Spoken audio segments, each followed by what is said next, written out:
What is going on, everybody? This is Antonius the Gamer here, back with another episode of the Press Start Select podcast. I'm joined by my two co-hosts, Super SSS Rank and Mikkel Smith. Fellas, we're back everybody? With another episode. Yes, sir. We're back with another episode, and it's been a little while. Of course, every time we take a little break for whatever reason, chaos ensues, and the news just quadruples. And there's a lot to kind of get through. We won't touch on everything that's happened in the past 2 weeks, but there is a good amount to discuss tonight. And one of the things that we're going to discuss is something that we didn't get a chance to cover last time because we were playing catch up on the other topics we had to discuss.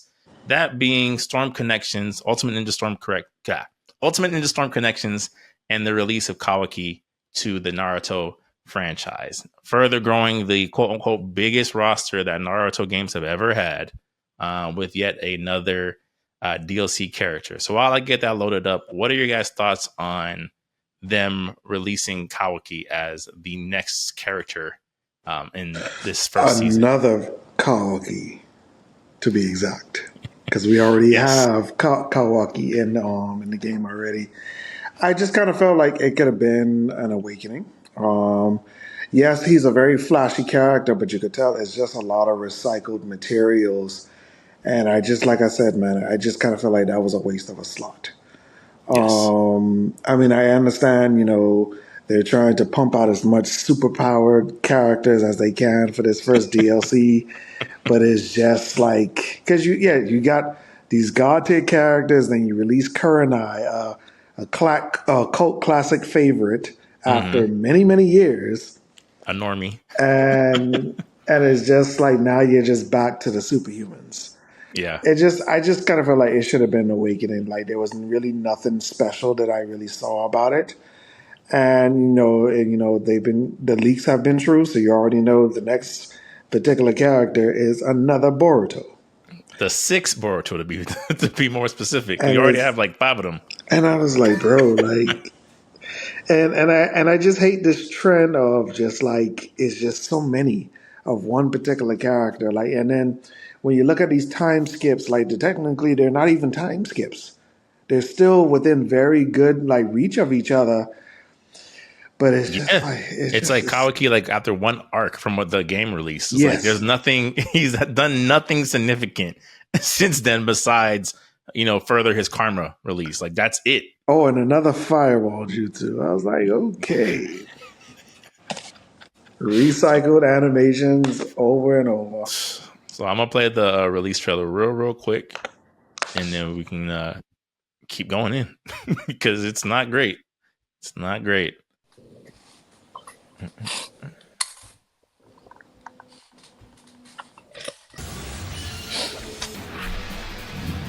That's what an Otsutsuki can do. Huh? All right, then. Let's see who's better. You're the one who's gonna know despair. So he has Pain's techniques? What? Jigen. He has Pain's techniques? Jigen's techniques. Yeah. Let it sink in good. Keep it going! Because he's his container, so... How about some of this? I'll crush you! Let's go! No mercy for you! Take this! But yeah, bro, like you can tell they just trying to really bank on they're really just trying to bank on like how flashy stuff is, but when you really look at it, it's just like what is the real substance? Mm-hmm. Okay, here I go. And we're getting more costumes, and it's just like, okay. Oh, you're right.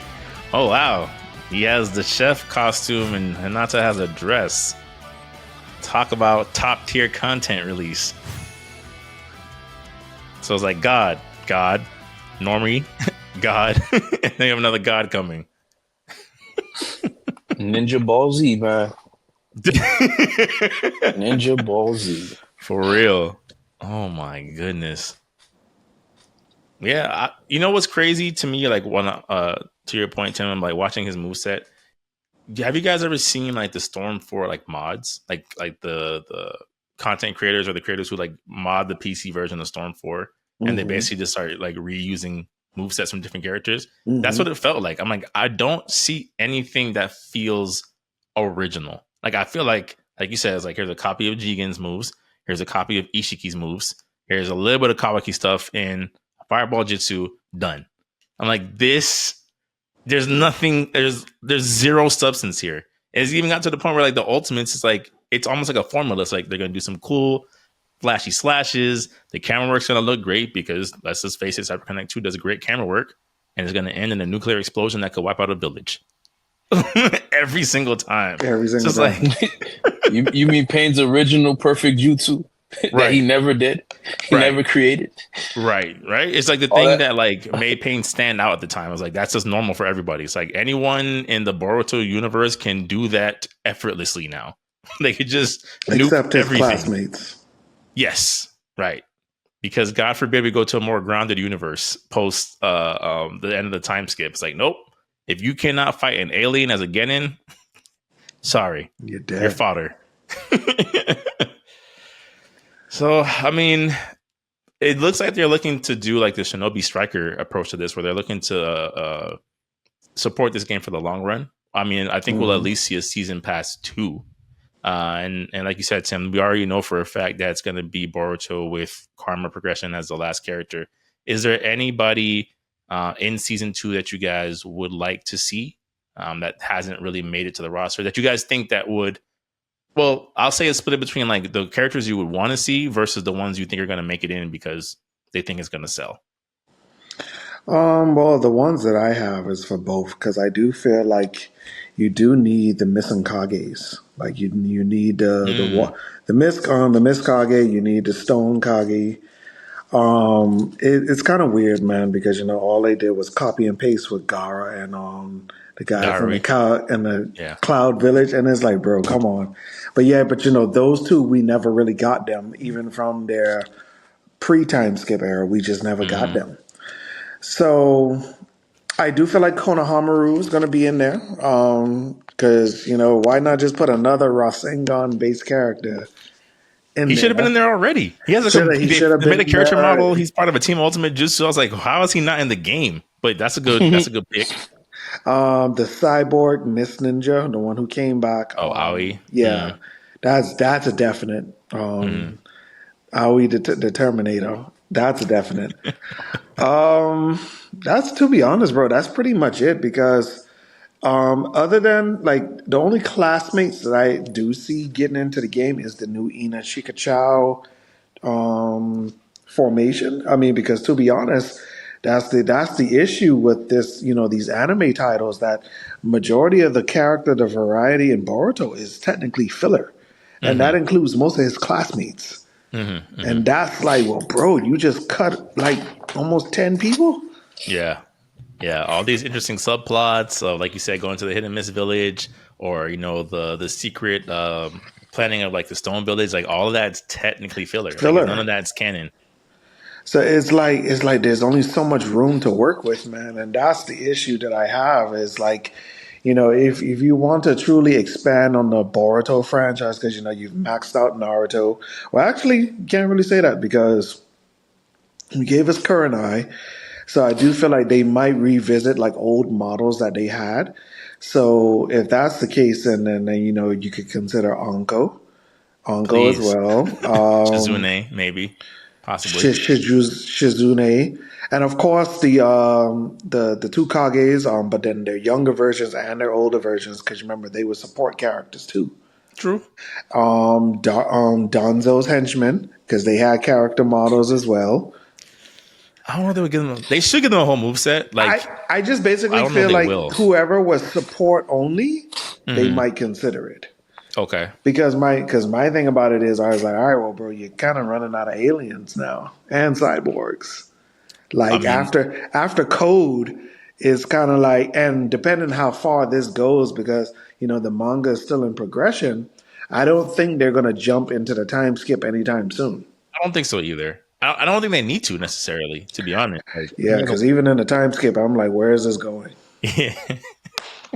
That's a topic for another time. Because boy, I know Tim, you were the most hopeful out of the three of us. I'm like, this has looked like trash from chapter one. When Boruto took off like Superman, I was like, all right, well, we wasted it again. Like Smallville Superman. Yeah. Jeez, boy. Oh my goodness, Jory. What about you? Is there any characters you Guys, want to see make it to the roster? listen, I am tapped out. Okay. I'm tapped out. Listen, guys, listen. Okay, number one. When I saw that another pack was being released, if you could die again, that is what that was. Because it's like, yo, yeah, like if you, it's dead. The game's dead to me. Like, I mean, people are playing it, but like, yeah, I've seen people in the community say like a lot of the patches have like actually helped a lot of the infinite combos and stuff in the game to make it more competitive, quote unquote. Just make a brand new game and try to make it more unique. Try to make it good, because this is copy and paste. It's looking like Marvel vs. Capcom 2, where you got that sprite from Morgan that lasted eons and eons and eons, man. And I mean, to me, you ever seen that sprite in HD? It's crazy. Yeah. Everybody else looks great. And then you got a character from SNK that looks like he's rendered with PS3 graphics. Well, no, not even PS. Well, pre-PS4 graphics test run. And then you got this 8-bit on a Sega Genesis, Sega Saturn looking character, and it's just copy and paste. You got characters. Why did it take so long for Homegirl to get in the game? Good question. You know, I'm saying, whatchamacallit's wife, not Anji, man. Shikamaru's master. Forgot his name. Well, technically that was his girlfriend. His girlfriend. They never got married. Okay, so even with that, and then like it doesn't give me hope that you're doing a Boruto time, because the Boruto storyline is trash. Where is it going? Yeah. The fact that once you ask that question, where is it going? This kind of reminds me of another game, but we'll get into that later. But anyway, like it's not for me. It doesn't excite me. It's stale. Stale is just as bad as dead. Yeah. No, I agree with you. I think that's one of those things where it's like, I mean, I'm sure at some point there'll be a bargain bin still that I can't resist, where I'm like, I can get this game for like $15 and I'll probably buy it. But there's nothing that's actively engaging me, right? I'm like, even if the season 2 pass has all the characters I ever wanted, right? Like Kinkaku, Ginkaku, like Tim said, the remaining Kages, Shizune, Anko. It's like, oh, all the characters that we've wanted for these games for decades. It's like, bro, I still can't pick half of the characters I want to because they've had the same moveset since 2010. I don't care. You got 17 Kawakis, 17 Borutos, 17 Narutos, 17 Shikamarus. They even made up 2 Sasuke's. Like, Sasuke has done nothing new. And they're like, what if Sasuke could do a double Kirin? It's like, so what? Like, everything else is the exact same. And then everybody has an obliteration beam, a spirit bomb. You know what I'm saying? It's just like the variety. And then knowing the characters, they didn't aspire to do a spirit bomb. Some of them wanted to mess you up with a genjutsu and call it a day. Some of them wanted to use a water style and just beat you with that. Not everybody wanted to do an Omega Beam from Darkseid. Right. You know what I'm saying? Right. That wasn't their goal, dog. And it's just like you take out their finishers, their uniqueness. That's like right. I'm playing as Steve Fox, right? And Steve Fox all of a sudden does a Mishima kick as a special. Right. That's not what I wanted from this character. That's the nastiest thing. And I'm like, yo, y'all could do better. Why are you guys sitting on these anime franchises? They should be getting the AAA treatment, in my opinion. But they don't. You have like One Piece. If in their right minds they ever decide, hey, why don't we make a Final Fantasy One Piece game? I mean, I think they tried that with One Piece Odyssey. It just didn't translate well. That was it. Like, because it's like the market. I feel like more. They just got to keep throwing it out. They just got to keep throwing these things. If you don't give a culture, you don't build a culture of expectation. Everybody's gonna expect the same thing. You have to you almost have to do ground control work, and break that cycle of everybody wanting the same thing. Yeah, You know what I'm saying? or assuming that they want the same thing. Or That's also assuming that clever, they too. want the same thing. Yeah, like you know, but that's all I have to say. I have no interest in this game. No interest. I'm looking more forward to the Bleach game than this. Yeah, me too. To be honest, To be honest with you, I'm looking way more forward to the Bleach game. If they do it right, I'll give them my money first day. Yeah, I'll support. Yeah, we haven't had a Bleach. Speaking of games we haven't had in a long time, we haven't had a Bleach game since around 2010, 2009. And I personally feel like they care about this game. Like they're putting, there's some muscle behind it. So you know, but other than this Naruto game, like gentlemen, am I tripping? And my favorite one is Ninja Storm 4, I think. I think that's the one I have. They made so many, so we all have favorites. And I don't know the time, and I don't know which chronological order because the titles are out at this point. To me, just call it Naruto Ninja Storm 4. Don't call it Naruto Ninja Storm 4 Chariots of Wind or Naruto Ninja Storm 4 the Katsuki's Evil Scheme. Please don't do this to me because I don't know what am I playing. You know? Yeah. So that's all I have to say, man. That's fair. That's fair. I mean, we can move on. I just, we didn't get to talk about it last time. I think it's amazing to see. Like my mind is boggled at like how Naruto, which used to be like the golden child of anime games, is kind of being handled now. Where it's just like, it's just Naruto. Like we'll just put something out there. Hopefully, I'm just thinking as like CEO, like, oh well, Kakarot did numbers. Maybe they'll make Kakarot 2 instead. It's just like Kakarot was not the greatest of good idea, and it's also just typical modern CyberConnect 2 laziness, in my opinion. But to move things forward to the Dragon Ball IP, there was another more recent trailer that dropped. Sparking Zero finally officially confirmed the Android. Actually, I think we got 2 trailers in the time since we recorded. We got the Frieza Saga trailer and the Android Saga. But I'll play the Android Saga trailer just so we're not watching 10 minutes of trailers. And then we can kind of give our discussion with this game being just about 2 months out at this point. It's about to drop. And you guys can tell me what you think.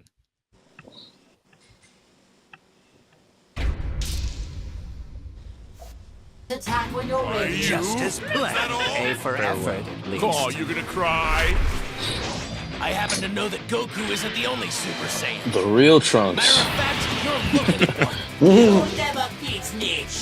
This was odd, man. Mecha Frieza? Yeah, Mecha Frieza I was not expecting that. I was like, oh, Take this! why? Y'all was not expecting Mecha Freak? Come on, bro. No. I'll be honest, I wasn't really. Much stronger than expected, but still not beyond my calculations. I won't let some puppet kill. And I'm glad that they at least like try. They're like, hey, we know no one's gonna pick Android 19, but we're putting him in the game anyway. It's like, fair enough. Okay. Like, There's no escaping me. I must hurry up and reach perfection. and now we get to the heart of Tim's complaints. According to my calculations, Cell 1, you and Cell I 2, are almost Cell 3, equal in power. Cell Junior, Cell 4. My power is significantly greater than before. Would you like me to show you? You won't get away! What's the matter? Is that all? Who are you? I like how the characters are extremely expressive. Being serious. Yeah, and honestly, some of the graphics are a little wonky, but that might be the best model of Perfect Cell I've ever seen in my life. Yeah. He looks amazing. I can't think about like everyone else's face, but Perfect Cell looks like incredible. No regrets, boy. Truth is, I hate fighting. I thought you said you were going to defeat me. All right, Cell Juniors. Yeah, they definitely took time on Cell. I think the other characters they're gonna I must use my last resort. They'll be visual even patches for 16 sure. 16 looks great too. Yeah. These guys Some- look finished more than everybody else, to be honest. with you. Yeah. Cell. I've gotta stop this, no matter what. I'm not gonna lie. You've seen so many Dragon Ball games now that even Super Saiyan 2 Gohan is starting to feel like diminishing returns. Like, like they try to hype it up with the Japanese music. I'm just like, I'm not as like hype about this Gohan as I used to be during the Budokai era. I'm just like, Oh, because you've seen where Gohan has gone, so it's like, right. Because you know what becomes of him. Yeah. Nothing. This is where he peaks as a character. Made me proud. Tell your mom I'm sorry. Dad, you're not. So now when you give us Dragon Ball Z Kakarot 2, how many times we gonna go through this saga? That's the thing, man. It's time I end Well, this. I mean, if they do Kakarot, it would probably be what, Dragon Ball Super, I'd imagine. Oh my God. Yeah, I think there's enough material there to do Dragon Ball Z Super. Just gotta believe in yourself, Gohan. Right now, you're the strongest person in the whole universe. Sparkling water. Sparkling water, wow. Oh my goodness. It's not gonna be as bad as this Naruto game, though, but you know. No. I mean, we've talked about this in the group chat. I feel like this game, at least, I don't know about a day one purchase. I won't go that far, but it's won the overs from the initial release trailer. Like, I'm more like, yeah. It looks pretty good. What won me over, what made me realize that I will probably in this game is when they showed the footage of they're at the tournament and Goku Vegeta basically powering up and they start flying, and then the announcer's like, oh, everybody, it's time to go, and the people start running out of the crowd, running out, and then the stage opens up. It gets that bigger. Was like, yeah, I was like, that's pretty cool. I enjoyed that. Yeah. So if there's more of that energy throughout the entire entire game, I could say, for people who want the game, I think this is a good purchase for you. Yeah. There was that one clip I sent you guys in the group chat a couple of weeks ago where like they're fighting and I think somebody got knocked into a building, and instead of the building just collapsing, they were fighting in the building. Now, granted, the building was empty, but I'm just like, oh, that was one of the things that we complained about. Like, these buildings fall apart like paper mache every time someone gets kicked around it. And it's like, no, now there's like partial stage destruction. Like, there's these things that like we've been nitpicking the Tenkaichi series for years about. And it's like, oh no, they actually did address some of these things. But what did you guys think, or what do you guys think about like how Sparking Zero is shaping up? Tim, obviously we know you're still not the most impressed. No, because it's like, all right, to me, especially like, it has, as Jory always talks about growth, we're still praising, like, people are praising the same old marketing, bro. It's like, bro, how many Tenkaichi games and spiritual successes after that we've been through? We know these characters are in the game. Because, like, yes, who did Trunks fight? He fought Mecha Frieza, so you already know it's going to be Mecha Frieza and King Cold. You already know these things. You already know there's going to be 4 versions of Cell. You already know, it's going to be 3 Teen Gohans. There's going to be... It's just that, bro, like... I just don't like it. I just don't like it. I feel like, we're kind of like moving steps backwards. Like, yes, there are some areas where they touched up a bit, but you already know the base level of combat is just going to be the same. But to me, and we've talked about this to some degree in previous pods, so I don't want to necessarily rehash the same point. But I mean, is it wrong for them to have a market for that though? Like, it's a party fighter. It's not supposed to be it's not supposed to be taken too seriously, right? It's more spectacle than, I mean, sure, there's gameplay mechanics, but it's the Super Smash Brothers of Dragon Ball Z, essentially. Like, is that bad? No, it's not bad. And I will say that on the duality sense of things, it's not bad. Overall, my opinion, I just didn't want to return to something like this. That's fair. I just didn't really want to, because I kind of felt like, even as I was watching the Cell transformations, I was like, bro, all this is just a new aesthetic and a new super. Yeah. Because you already know, first Locust Cell, it's the one where he stabs Piccolo with the tail. Boom. Big Lip Cell, his version of the Big Bang attack. Yeah. First perfect Cell is when he does the energy field. Yeah, the energy barrier. And then, of course, super the solar perfect Kamehameha. Yeah. And one of his extra attacks will just be the Death Beam because he killed Trunks. Right. And it's like you already just know these things, bro. You just know them. I mean, again, that's to speak to the duality. I think that is a fair critique, right? I think that is a fair thing to say. Like, even when I look at some of the lesser played characters, like I look at Tien, right? And we were talking about this in the group chat of like, it would be interesting to get a Dragon Ball version of Tien. Cause I feel like they've given up trying to innovate modern Tien of like, where is his multiple form technique? Where is like all the things that he did? Like, where is like a volleyball fist super? Like, you're just gonna give him the same Dodon Ray, Tri-Beam, cuts off his health gimmick over and over and over. Even though Tien's one of the most diverse fighters in the Z universe, it's like all those things that he's able to do, you're not putting it in this game because you he's see, Tien. that's the thing. Dragon Ball was more taijutsu based combat. And see, the issue with this is everything is more about beams, flight, high speed. And that's where I kind of felt Fighter Z found a balance of both. Like you were able to do your beams, but you were also like, you were able to see the marvelousness and also the techniques in the taijutsu style. Like you remember when Master Roshi's grab, that's when he does the loopy The fist, like hypnosis, yeah, it's the unblockable. hypnosis on you. Or if you try to like, jump and dash at the person, oh, here's the thunder shock surprise. Bah. It's like there was room for everything, bro. And I just kind of felt like, because especially like, all right, for example, look at Yamcha. Yamcha, you could tell, like, yes, when he's in your face, you'll get the generic, I would say, Tenkaichi style combat, but they might make him a bit faster, since he's a much Yeah. more rushed down character. Mm. But we're not going to see the marvelousness of what Fighter Z gave us because, first off, for example, every time, like when they do like taijutsu based attacks, everything is a rush. They just dash into you and then it goes into a cutscene of da-da-da-da-da-da, and they smack you down. Versus like you feel like you are in the combo type of feel.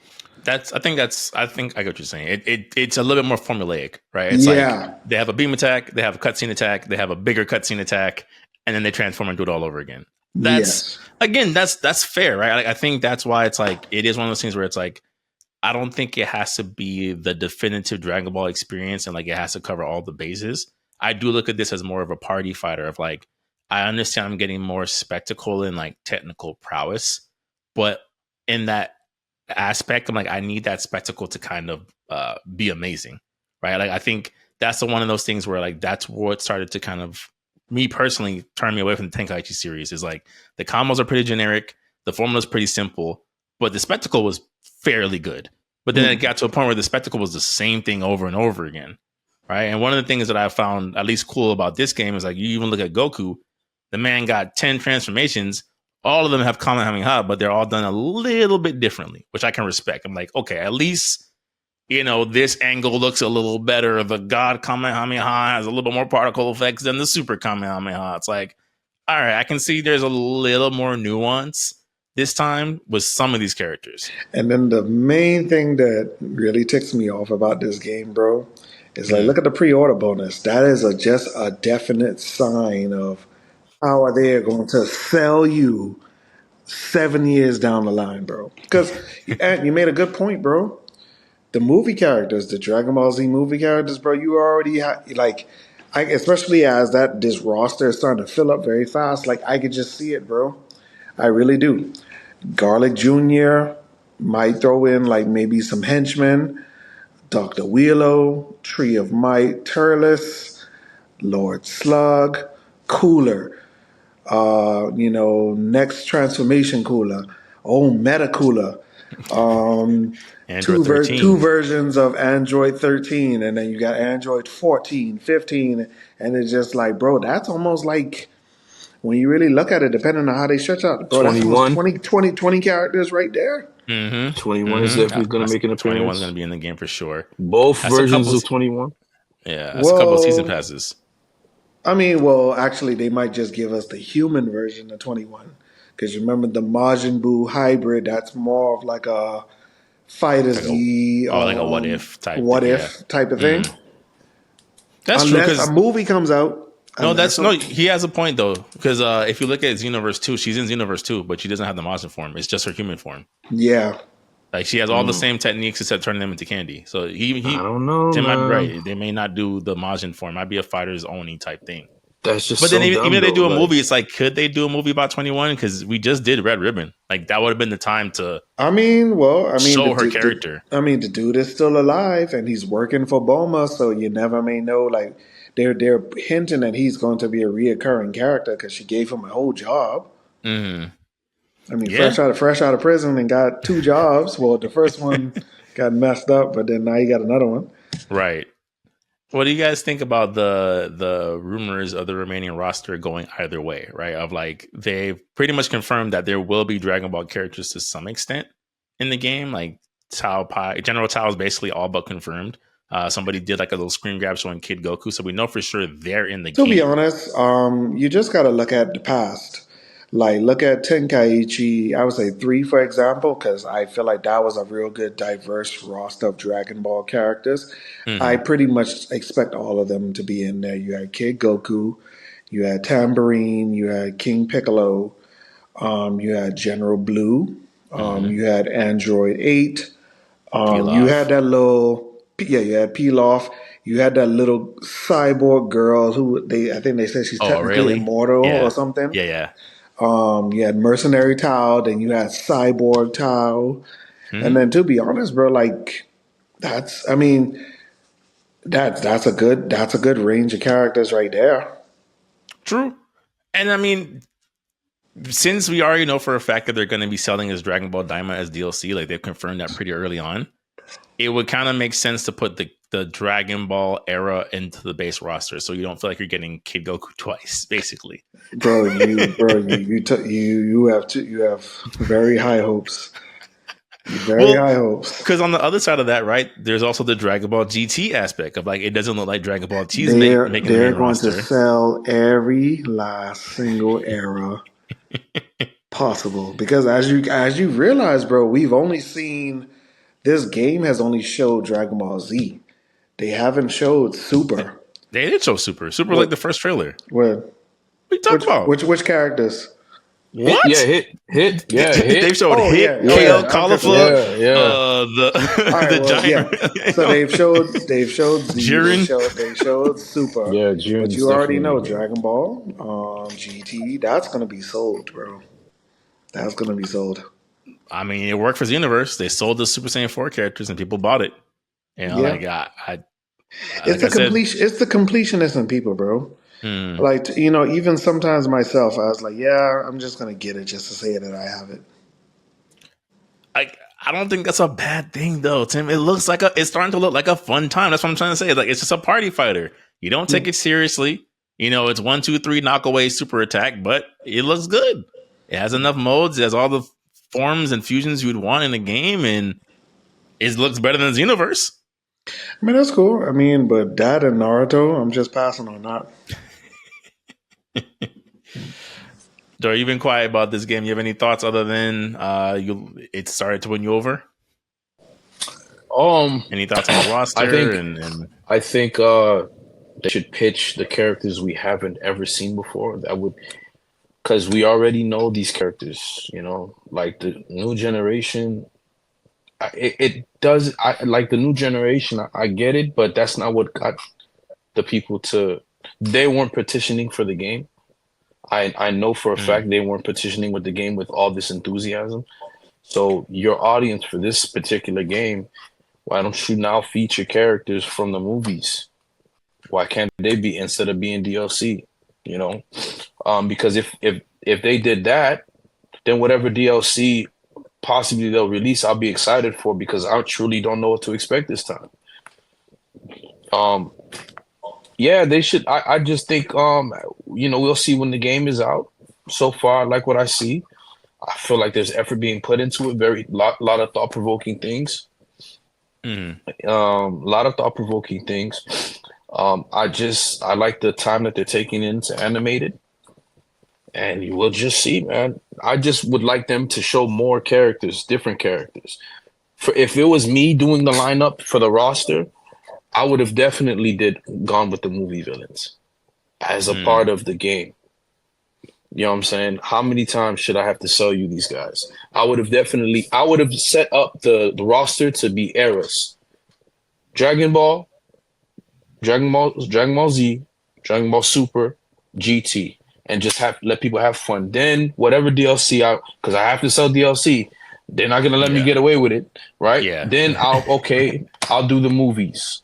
If I didn't do the movies, I'll probably show characters that people found interesting. The movie characters would be a great DLC pitch. So, right, everybody, I we think get that's to why play they as went that route. Tapion. Yeah, I think Yeah, that's we why they get to went that play as route though. Tapion. But Or I do agree with you though. I do agree with you in terms of like the marketing of like showing us the same Dragon Ball Z sagas in the trailers is not appealing. It's not. it's Like not. It's you not. should have made like it's to the point where it's like Tim. Yes, Tim's not as like engaged in it, but it's like he completely forgot Super's in the game because they haven't marketed Super. It's like they'll Yeah. show like a whole Saiyan Saga trailer. Oh, by the way, Cauliflo's in the game. Here, a whole like Frieza Saga. Oh, by the way, what's it called? The wolf brothers are in the game. You know, like, oh, by the way, Ultra Instinct's in the game. You haven't seen an Ultra Instinct trailer in like 3 months. You know, it's like it's Dragon Ball Super kind of seemed like an afterthought in terms of the rollout. Fat Boo, Evil Skinny Boo, Super Boo, Super Boo, Piccolo, Gotenks, Gohan, Kid Boo, Deborah, Bobbity. You already know what's coming. Yeah. Yeah. See. Yeah. And then the way they could have did the way they could have did the roster for Dragon Ball Z, they could have even did that in sections. We already know Piccolo and the cast is going to be in the game. Why don't you do the tournament where PyCon and those other characters that were interesting? He's a movie Technically character. filler. Yeah, he's a movie character at best. He's in Fusion Reborn with Janemba. He could be part of that pack. Oh no, then the filler. Because the thing is, right? You guys, if you're gonna give me the most interesting roster, let me see that Greek looking dude that was in Dragon Ball Z, Filler. and like.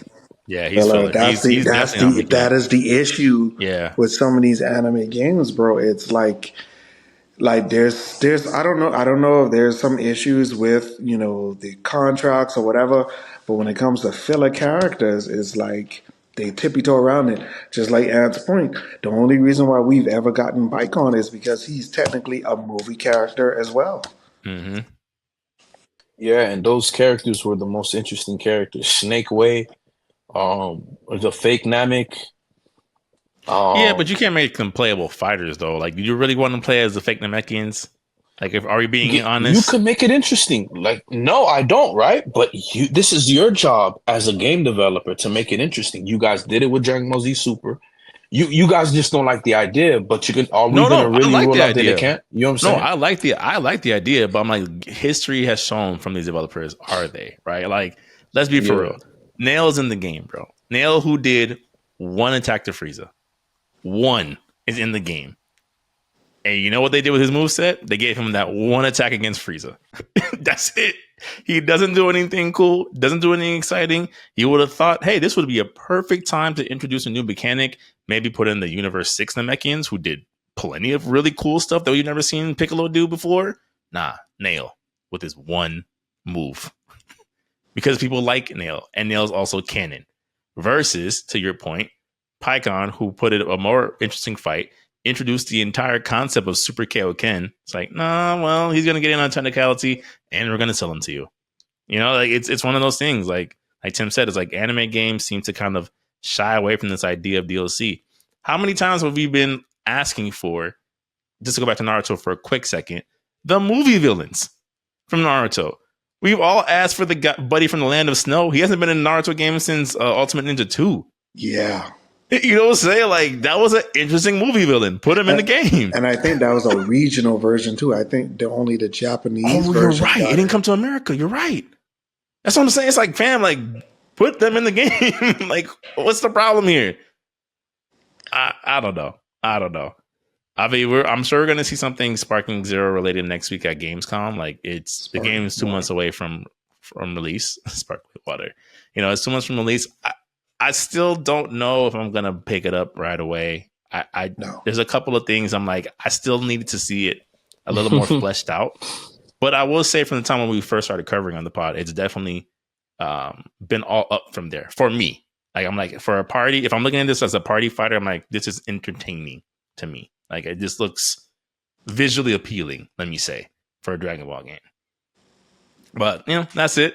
Moving on to visual appealing stuff or lack thereof. We've had a onslaught of Warner Brothers news since the last time we recorded about one of our favorite fighters to kick its back in, and unfortunately, we've been getting more and more reasons to possibly kick its back in.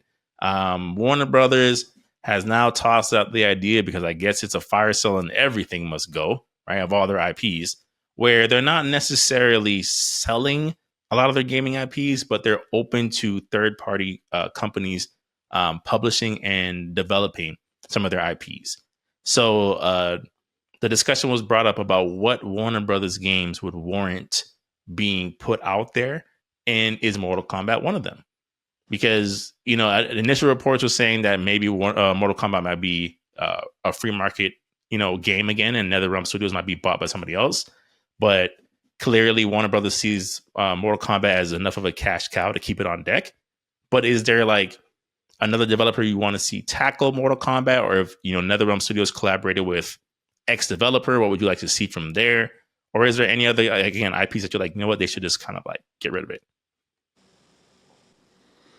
I mean, don't get rid of it. That's kind of crazy. I mean, it's interesting, and like I said, these are things that are going to make the gaming ecosystem very tricky moving down the line. I do feel like WB is in a very detrimental state in terms of finances, vision, and just overall output.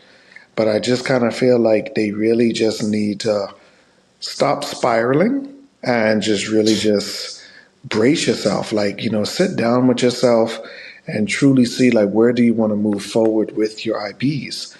Because, they have a good amount of stuff, man. To be honest, I'm very happy to see that multiverse is starting to really turn things around and adding some real good ingenuity to it, man. Even like the characters that they released, I was like, bro, I gotta give a hand clap to that. Like, do we though? It's kind of random, Tim. I mean, no, but Samurai Jack and Beetlejuice. No, but that's the thing, bro. You gotta think like a Looney Tune, man. It is the randomness. Like for example, whenever I think of WB, I always think about Who Framed Roger Rabbit. Like it's that looniness that it just makes sense. Like it is, and that is the sole purpose of it. Like yes, it's a Smash Brothers type game of their IPs and their characters. Like look, Nickelodeon did it. Like yes, it fumbled here and there, but it's just a simple fact that like you got Leonardo versus Aang. Yeah, that does not make sense, but in that type particular realm, it does.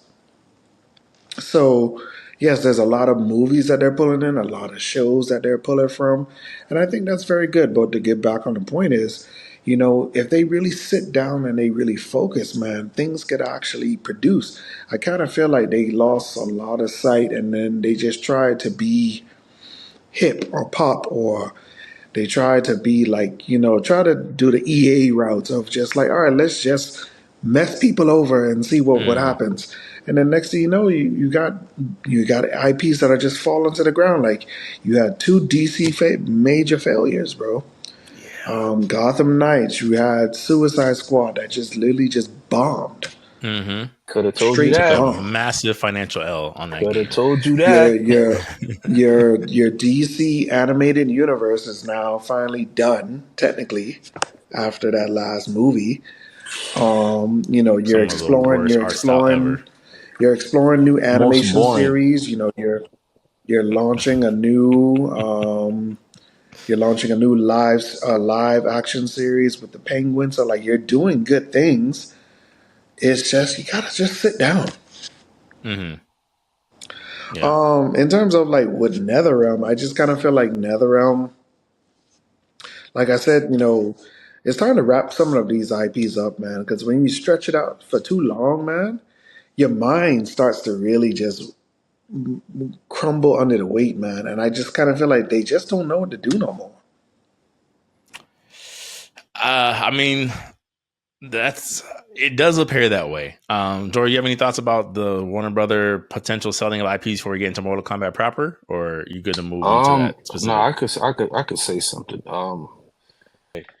Yeah, I think they're gonna sell soon. This is probably like their last attempt because they're like these guys are so out of touch with their IPs, man.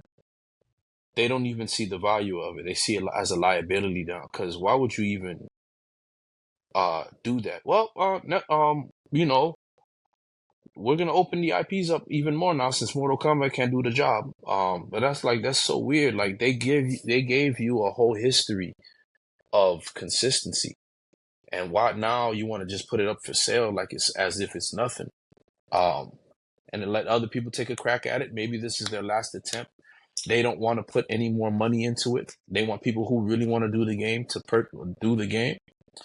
And so that's how I feel. I think with Warner Brothers, they just show me through and through that like they're out of touch, right? Why is Samurai Jack being paired up with Beetlejuice? Why not Samurai Jack and a coupe, right? Why not do Mm. a hero and a rival? Bugs Bunny, Elmer Fudd, Daffy Mm. Duck, Tasmanian Devil. I mean, those are their rivals. I kind of Like, like that idea. I mean, but then that makes it too oversaturated, though. I do. I mean, I get where you're coming from in the long term of things, but I do realize that it's like because especially it's a free to play game. It's a live service that's going to be ongoing. Now, Hmm. yes, I do see a Aku figure coming later down the line, but I think it's the different pairings that make it very interesting to me that it's like, wait, what? But then I think, like I said, bro, they're banking off controversy or just like heavy, stark type of opposites. Yes, because Mm. technically, yes, you have Samurai Jack, who is a very stone cold, stoic, Ichigo, like a matured Ichigo type of figure. But then Mm. here you got this agent of chaos. Yeah, but It, it it, doesn't. it, But does it feel like an organic choice or more like movie tie-in, right? Because we're getting yeah, it just Beetlejuice. Both, doesn't feel both. organic to But me. then that's the marketing of it, bro. Because you got to realize, man. You said it earlier. The younger generation. A new Beetlejuice movie is coming out. When kids see that, like especially like when kids see that, it's like crack to them. It Mm. is. It is like, I mean, I hate to use a drug, but like it's literally like sugar to them. Yeah. It's like they're just drawn to it. And I feel like that's very excellent marketing. Like, yes, if my nephew were to see that trailer right now, after, if, let's just say, if we saw the movie, he would want me to download that instantly. Mm. And it's the Uh, simple fact of the matter. I agree, and then I don't because this is the generation that does investigation. Like, oh wait, who's this guy? Oh, his name's Aku, and what? That's his enemy. Is his rival? Da, da, da, da, da, da, da, da, da, da. This the generation that they'll look up, they'll hear a song and look up the lyrics. We never used to do that, right? We would listen. We had the CD cases. No, we would look at the lyrics. We would look at the I would lyrics actually argue that this generation looks up less than our generation. Like they with have more access with everything, like with any and everything. no. Like I I would think say with entertainment, they look it up. They look up to see what's going on, to see if it makes sense. I don't. But I then That's think I my you're also so perspective. think wrong. that is also, but I also believe that's also opportunity for them to learn Samurai Jack. Like, yes, the series is done. I'm pretty sure there's a Blu-ray out there somewhere of the complete season, but it leaves it open for opportunities for younger generations to engage in these products. Like, Hmm. okay, after I play this character, I want to know more of his exact story. Okay, here's the complete season. Enjoy. So like it's always like I think that there's always a tether to it. There's always like a form of a tether to it as to why they choose these particular characters.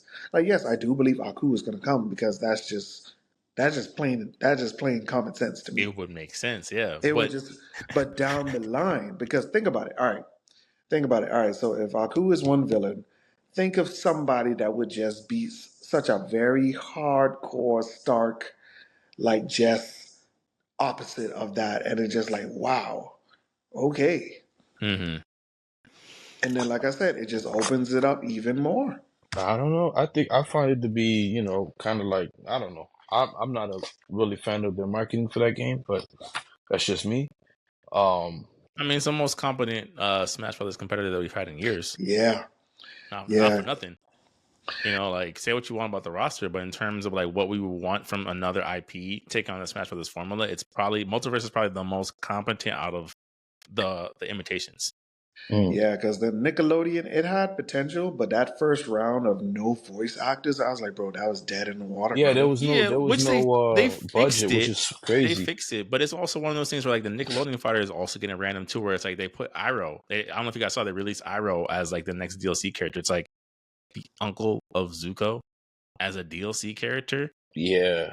Why? That's crazy. Like, That is crazy. you know what I'm saying? It's crazy. like why is that the choice of like okay, you're going back to Avatar again. You already gave us Azula, Korra, Ong. It's like Iroh? All right, I guess. Like like why not Amon or anybody like one of the top tier like Korra villains? And I just feel think like with Warner yeah. the question with Warner Brothers to me is like, I just feel like to what you're saying, Tim, it's like it feels like there is a tether, but I haven't seen any proof that the tether leads anywhere.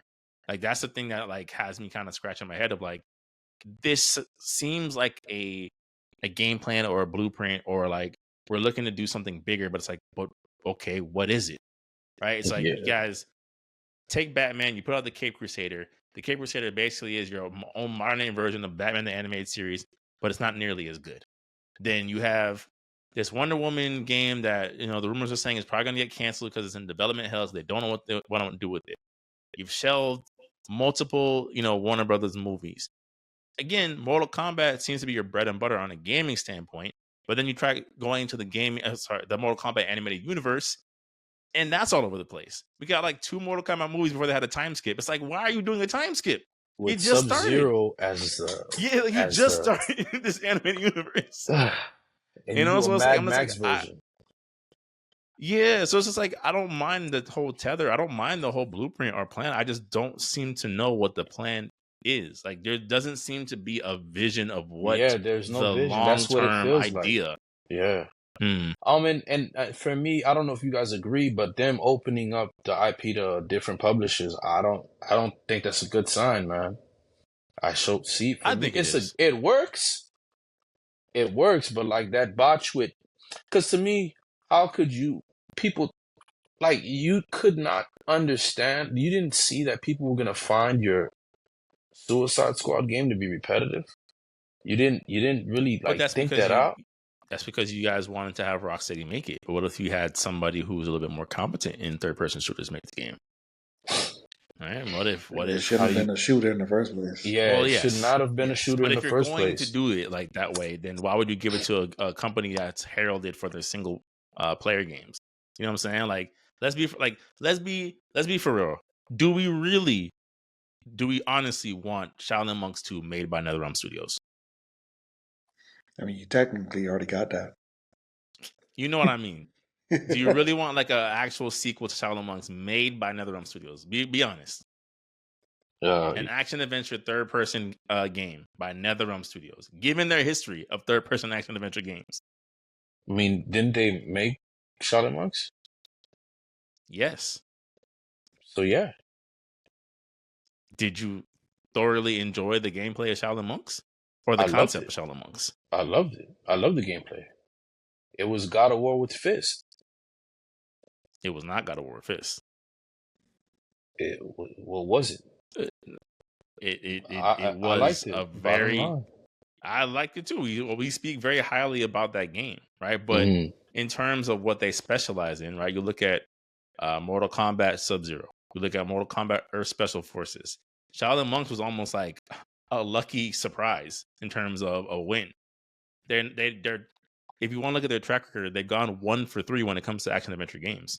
Well, that one was a lot better than their act. That was the best one. So I mean, I could see you found your footing and you go on from there. That's what I took it as. Oh, you guys finally found out what you guys finally got it. All right, continue. That's how I see it. You at one point, if should the company like give up immediately if it didn't go the second time around? No, that's not what I'm saying. So. I'm saying rather than having it developed in-house, right? You have it developed by someone who could do it maybe a little bit more competently. and have it Okay. overseen by Ed Boon. That's what I'm asking. Okay. I'm not saying like it should be a definitive thing. Like, what about that option? You know what? I'll say yes, because look at Metal Gear Solid Rising. I say that'd be okay. That's not a bad idea. But the story tanked. Yeah, but yeah, that's what I'm saying. Like, you would have to have it overseen by Ed Boon. Like, I think it would have to kind of go back to the creators would still have to be able to oversee the story. But in terms of like the functional gameplay, right? It's like, did you really want, the actual developers of Metal Gear Solid making Metal Gear Rising: Revengeance? Probably not. Platinum Games was the best choice given what you guys were going for. Yeah, because they wanted chaos. Yeah. Like like for me, like if they were to make another Shaolin Monks 2, I think I would say the seasoned vets of like Rocksteady would actually be very good. Like, you could still keep it in house, but under another particular studio, which could be overseen. They know the lore. They could, make the world aspects of it, because that's one thing they're good at. They're good at building worlds, and especially worlds that they have to start all over with. You do start to see that, after a while, like, they start recycling certain things, but yeah.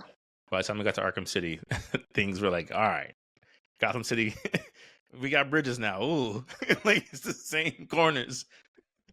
But you're right. And on top of that, even from a combat standpoint, it's like they actually are pretty good when it comes to two-person combat. I mean, look at Arkham City and Arkham Knight. Like, you had those Batman and Nightwing segments, or Batman and Robin segments, or Batman and Catwoman segments, where it's like, if you could incorporate a second player into that could work. You do the whole Sub-Zero Scorpion story that Ed Boon said he wants to do with Shaolin Monks 2, and let them just design that. Like, hey, just flesh it out where two people can simultaneously co-op through this, whatever this story ends up being. That game was hilarious, though, man. I remember there was a part where Shaolin Monks, I hope they can capture some of that humor, though, because that game was hilarious. Kung Lao asking that after the Tarkata stabbed the monk in the face and threw it at him. After that, Kung Lao dodged it or kicked him out the way and then ran up to him. Are you okay? That was funny. Or when I think they can. Yeah, I hope so. Or when was it Sonya? Sonya got smashed on the wall by Baraka. He picked her up and he jumped through the portal and she was still alive. That was hilarious. Yeah, I think they can. Yeah, okay. That'll be interesting, but Rocksteady now is not the Rocksteady before.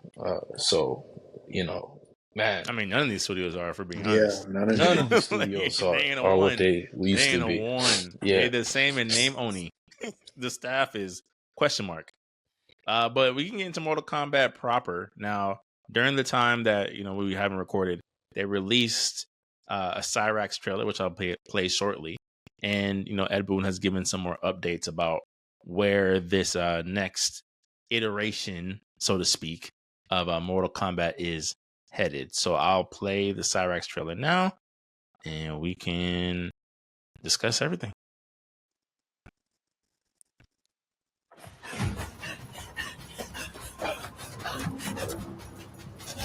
Where are you?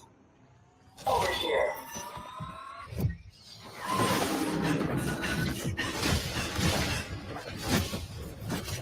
Fighting your foe unseen, attacking from a distance. There are rules. That accent was a horrible idea. We have found Kuai Yang. They gather at the Wuxi for his wedding. Attack his wedding. We may win the battle, but find we lose Kid, the war. Homie getting married? Ain't this like... What's the timing between these? Oh, we don't know. Oh, hell no. We are not doing the Red Wedding. What? Season 3, Episode 9. Hardy har. Right.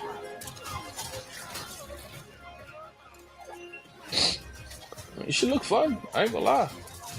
She does. You can tell that like they took the criticism to heart about the characters not feeling complete without cameos. Like these characters, DLC characters, have full movesets. Behind, my grandmaster gave me one. You blame me for your actions? Like, she ain't calling it Cameo yet. Oh, I mean, she just did, but you know what I'm trying to say. Like, a bomb that tracks you, full screen net.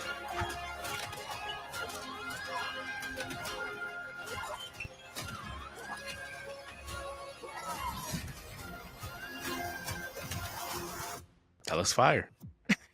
Like,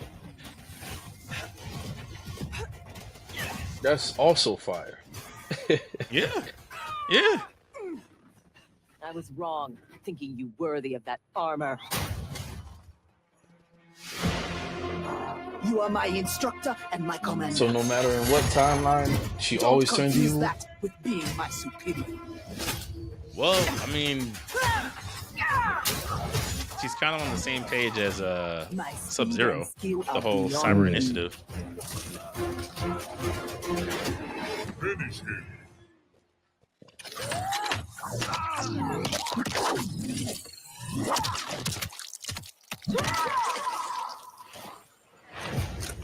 10 out of 10. Fire. That was good. That was good. Hmm. This Mortal Kombat just hurts my heart, though. It's not enough. It's not enough. Look at. All of this makes sense on paper. Now, All of it the makes sense on first paper. question I have before, actually, well, I'll let you guys decide. You guys want to talk more about the pricing schematic for this next installment, or do you want to talk about the actual trailer first? We can talk about the trailer first. Okay. I really like how you could tell Ed Boon really went in deep into the creativity when it came to Cyrax and Sector, like the Predator influences with the armor, because you know you got to call it what it is. It's armor, so you don't even have to use the word cyber initiative no more. It's just they're now using technology in a different way that doesn't sacrifice the human. Yeah, which is something you said that you wanted to see more from. Yeah. Yeah. So, and I like it. It's armor. It's suits. Like you could tell, like it's even like how, like you know, in a sense of making sense of like this is how I would have saw the Naruto world if they would have kept using ninja technology Mm. instead of using your own chakra. You could like you know jump off the trees like that. You're able to like you know turn invisible and sneak upon your enemies because even in the trailer you hear the Predator music. Mm. The da-da-da-da-da. Mm. Yeah, overall, man, I really love the creativity that you know they did with the cyborgs of this route. I'm really looking forward to see like you know how they're fleshed out long term. Especially I really like the use of the bombs, man. Like, and I feel like they're trying to really expand more on the characters now. Because, like I said, bro, I kind of felt like the original roster relied too much on cameos, bro. It's Yeah, I like would agree with that. and it's like you barely saw like cameo influences in this trailer. So with that I really liked. Interesting, you know, animality, a hornet, so stinger. So I'm looking forward to see that. I believe there'll probably be a Cyrax, no, not Cyrax, a Sector trailer Sector. next. Probably at Look, Gamescom. yeah, I'm looking forward to see that, man. I really am because you could tell that they're going to release the three story characters first because you know technically the real DLC is the story expansion and the guest characters. Yeah, it's the aftermath formula. Like it's literally MK11 aftermath rollout all over again, which is fine. Like I didn't think there was anything wrong with that rollout. The last time they did this, so I don't have any issue in that approach. Man, this DLC is about to make Aftermath DLC look like heaven sent. You think so? Aftermath? Yeah. Because Aftermath was good. I don't really have any critiques about it, other than maybe some of the randomness. You know, like the whole thing of Shiva and Sindel. I was like, that was kind of weird. But everything else, I was like on board with. No, I just like didn't she was always been Sindel's like Future Jax. You know, that was the only part I ain't like. Future Jax, Cetrion Jax, or whatever, Henchman Jax from the Aftermath. It's the only thing I didn't like. But that was from the main story, no? Yeah, that was Oh. from the main story. No, bro. no. That was in Aftermath. Where he turned into Cetrion? That was in where he became Cetrion's henchman? That was in Aftermath? Yeah, that was the That was in main the main story. story. That was the main story, bro. Okay. Yeah, Yeesh. Aftermath mostly focused on Shang Shang Tsung, Tsung, Shao Fujin. Kahn, Shao Kahn. Sindel, and Yeah, Fujin. Oh, yeah. okay. All right, then that's my memory. I got it blotched. All right. Okay. Well, yeah, the Aftermath DLC was fire. I just hope this is because it made sense. It was going somewhere. I don't know where this is going at all, man. From what I've seen. So Well, it looks like it starts with a wedding that leads to the Chaos Realm. There's only so much you could really do. Mm-hmm. Yeah, I mean, we saw 3 new stages, so that's pretty dope. true. I guess like my thing is like I don't even want to rehash some of the points you guys made earlier, but I think is it one of those things where you guys feel like this idea of basing an entirely new story expansion off 3 new characters, is that enough? Like, do you guys feel like that'll be enough to carry this like addition to the story? nope. They're definitely going to include some of the, I would say probably Takeda and Ermac. Because I did realize that with Aftermath, they did use some of the DLC the first DLC characters. They used Shang Tsung, they used Shao Kahn, they used Sindel. They put them in the story alongside Shiva and Fujin. So I do feel like Takeda, Ermac. Well, technically that's it because Quan Chi is dead. So yeah, Takeda and Is Ermac. he? He's alive-ish, right? Whatever happened to him, we don't know if that No. killed him. Well, actually, no, because Yeah, he's not dead. Yeah, because the ending was just arcade-ish, I would say. Yeah, we don't know canonically what. All we know is canonically Titan Shang Tsung is dead. Yes. Right, and then like the Shang Tsung and Quan Chi of that universe, they had their souls taken, but as we know in Mortal Kombat, that could mean all of nothing. Quan Chi has a whole cutscene of him losing skin color, and we're just like, all right, I guess he's still alive somehow. Yeah, that's not, like. Yeah, that doesn't make any I sense. I still don't understand what happened there. I don't know if I would call him dead necessarily. All right. Yeah, I mean, to me, I feel like I'm glad. Besides the accent being random, I'm kind of glad that they didn't focus too much on the gender swap of the character. Like it's kind of like, yeah, this is just Cyrax and Sector now, and it's not like, haha, look, women get it done type thing. It's like if you're gonna do it, I like this whole solo change where it's like it's not just like we're gonna harp on the fact that we changed their gender. It's like we changed their gender. It's a whole new universe.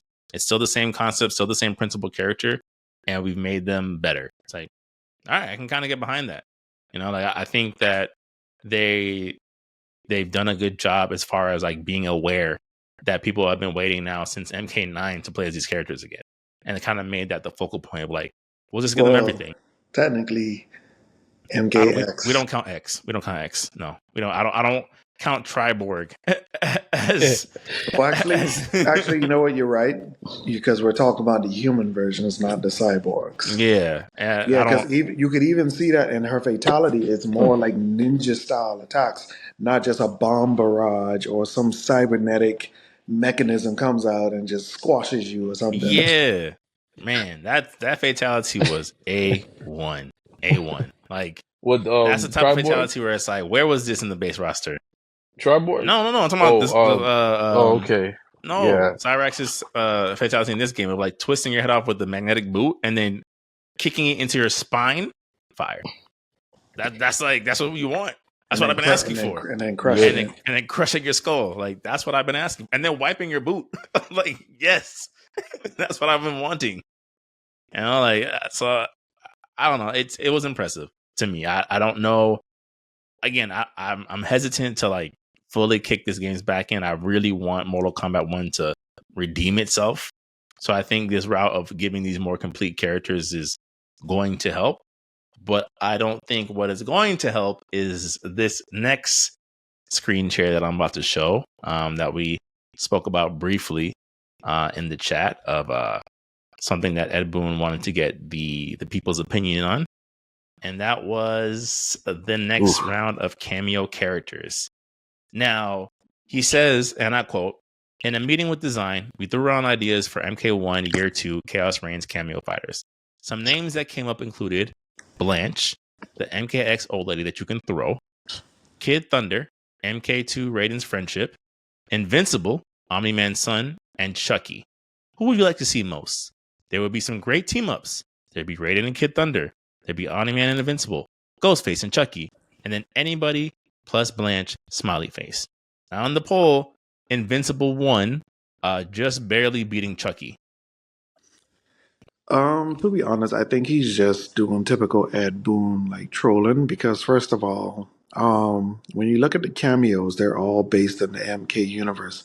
So I don't think a guest character is going to work, especially with licensing issues. Yeah, as a cameo. I don't think that's going to work. To be honest, Kid Thunder and Blanche, like I really just feel like he's just trolling. I really feel like he's just doing that for engagement. Because to be Remember, honest, this bro, is the like, same guy who gave us a character named Meat. But go on. but that was years ago, bro. That was years ago, and they haven't done mocap. anything. And mocap. But they haven't done things like that since. They haven't done things like that since. No, I don't think any of those are going to come because when you really look at it, it's just like no, just no. I feel like if you were to put somebody in, give us, Madame Bo. I mean, because as you can see, she was throwing hands. I mean, she's basically Bo Raicho reincarnated. Yeah. Like we know. Basically. Let's call it for what it is. I wouldn't be mad at that gender swap. I wouldn't be mad at that gender swap, to be honest with you. It worked. Nah. It worked. I wouldn't be mad at it. And it was a nice nod. I was like, oh, Madame Bo? Yeah. Yeah, that was a nice little it was a nice toss out there. Yeah, bro, like it's just like and I kind of do feel like cameos like you, especially from what I'm seeing here now, I think they're starting to realize like, yeah, this mechanic wasn't really the best, I would say. So you could tell they're starting to like, all right, well, let's just focus more on the hardcore characters. Because, to be honest, bro, there's still people who are still upset. Like, bro, like, you mean to tell me I still can't play fully with Jax and Sonya? Yeah. I really feel like the misstep was that because the critique about Mortal Kombat 11 across the board was that the combos were too short, right? So I think I mean, that's what they say, right? That's if you ask most people, they're like, "Oh, the combos are too short." They were too harsh on Mortal Kombat 11, bro. I agree, and you can see the revisionist history now. Like, you know what? It wasn't that bad. I'm like, it never was bad. It never was. Like, I don't understand the hate. But like, I think with the cameo system, I think the mistake that was made is that it was too much reliance. Yes. It wasn't used as a true assist system like you see in most games where it's like, yes, it can add to your combo, but if you never use it, the character feels complete. It felt like we're not going to finish these characters because any of their shortcomings, just use a cameo. A cameo will fix it. Not thinking about, but then now there's a cameo meta of like, well, this cameo sucks. So I'm only going to use 2 or 3 cameos that can do everything. And you're going to see Sector in every single match because he's a top tier cameo compared to everybody else. Sector, Chameleon. I've seen a bunch of people use Chameleons, and then he gave us Spider-Man, Movado, and then to be honest, actually who's a very funny cameo? Farah. Like, she's just very funny to me, like this little gremlin pygmy just running across the stage like, ah! Yeah, but I think that's also why maybe I don't think he was necessarily trolling with Chucky. Because but that's like guest character, bro. Dead serious. I think he was dead serious to him. Because the thing is, like, Chucky's not that tall though, bro. But that's what I'm saying. You make Chucky a cameo because you can't make him a playable character. Nah, bro. Because that's just too gimmicky, bro. Because I feel like, all right, yes. Hey, what? You can't rule off the table in terms of gimmicks. If we're being honest. No. No, because I don't feel like, because I just feel like, bro, that'll just be too much, bro. Because first of all, even giving us Ghostface now is just like such far out there, bro. Because it's like you got all these type of characters that just do so much, and then you just got this street level Shanka. Yeah. And it's just like, what can you really truly do with this character? But I don't think so, man. I think that the cameo that would be too much. In terms of license, because I think even Chucky now, I think he's over sci-fi now.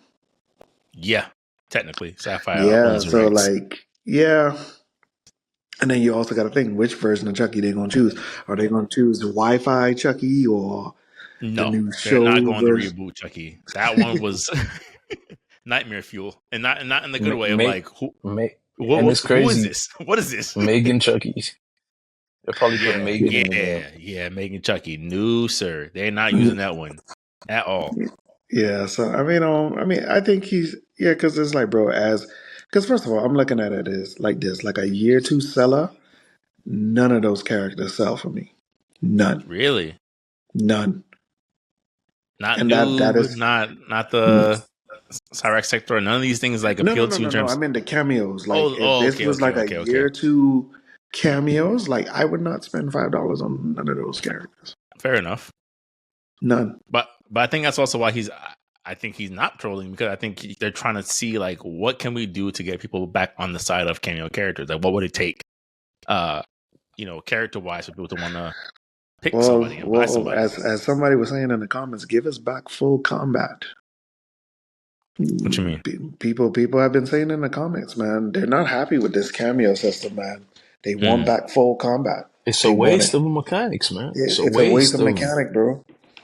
It's a waste. I feel like they should just cut their losses, bro. I feel like because when you look at the roster, that's actually pretty good. It's It's not a very bad roster. it's Yeah. sizable. Like Hmm. the cameo roster is sizable enough, and I feel like you should just leave it moving forward, bro. Just focus on real characters because, to be honest, bro, what is the big whoop about you selling me 2% characters? Because even when you look at it, and I did peep that, like even with this new story expansion pack, it's like it was just all focused on core characters. Mm. So I think maybe that's also a sign. And then as you're starting to see that, we are starting to see more fuller combos. I think they're starting to realize, like, yeah, maybe this gimmick was not the best. It's the same thing with Fighter Z. Remember, like, how the original roster and the DLC pack characters were like night and day? These DLC character packs had all this other extra stuff. It's because they realized, like, yes, we need to do some overhaul with our main characters because that's the main bread and butter. Hmm. That is what's going to sell these copies. That's fair. I don't know. Because I was I'm like, to- Kid Thunder, bro. Like, no. Yep. There's no I don't know. no way. Yeah. There's no way you're gonna get this Kid Thunder, bro. And even look at it, bro. Like, you also got to consider animalities. Like, that's also another good feature. That was a Yeah, great that's a add-in cool to feature. this. That was a That great makes add-in. sense. I don't think investing in cameos needs to be taken forward anymore. I don't. That's true. I think a better use of resources would be to go the Guilty Gear Strive approach and just add new combos to some of the existing roster. Like, Well, Yeah, that's the best. combos, That's the best way to save it. Yeah. combos, stages, more offline modes, like how you said. It's just I don't like I said, 2% characters just does not make sense to me yeah, at I all. think you'll have to add tag battle if you really want to save this game. You got to. That's what the whole point. You they have to. claim that You nobody have wants to it. add. I don't know. You have to add tag I don't battle. know. Apparently, it didn't go over the best in MK9, but I also feel like that's It also def- like, how we all talk about 11. Like, we all mostly like 11 for the most part. Like, I think that's the loud minority of like who didn't like the tag system in MK9. I don't yeah, know. it needed some more Who work. was these people? Who was these? Yeah, like- Yeah, me. I'm like, who is these people, dog? Because I remember my homie. I was at my homie house. I was like, yo, this junkie is fire. Mm-hmm. And it's not even like it's incorporated in the main mode. It's like if you want to do one-on-one combat, you can, and if you want to do tag combat, you can. The two are not It's an option, mandatory. bro. Yeah, like I don't get it. I don't get it.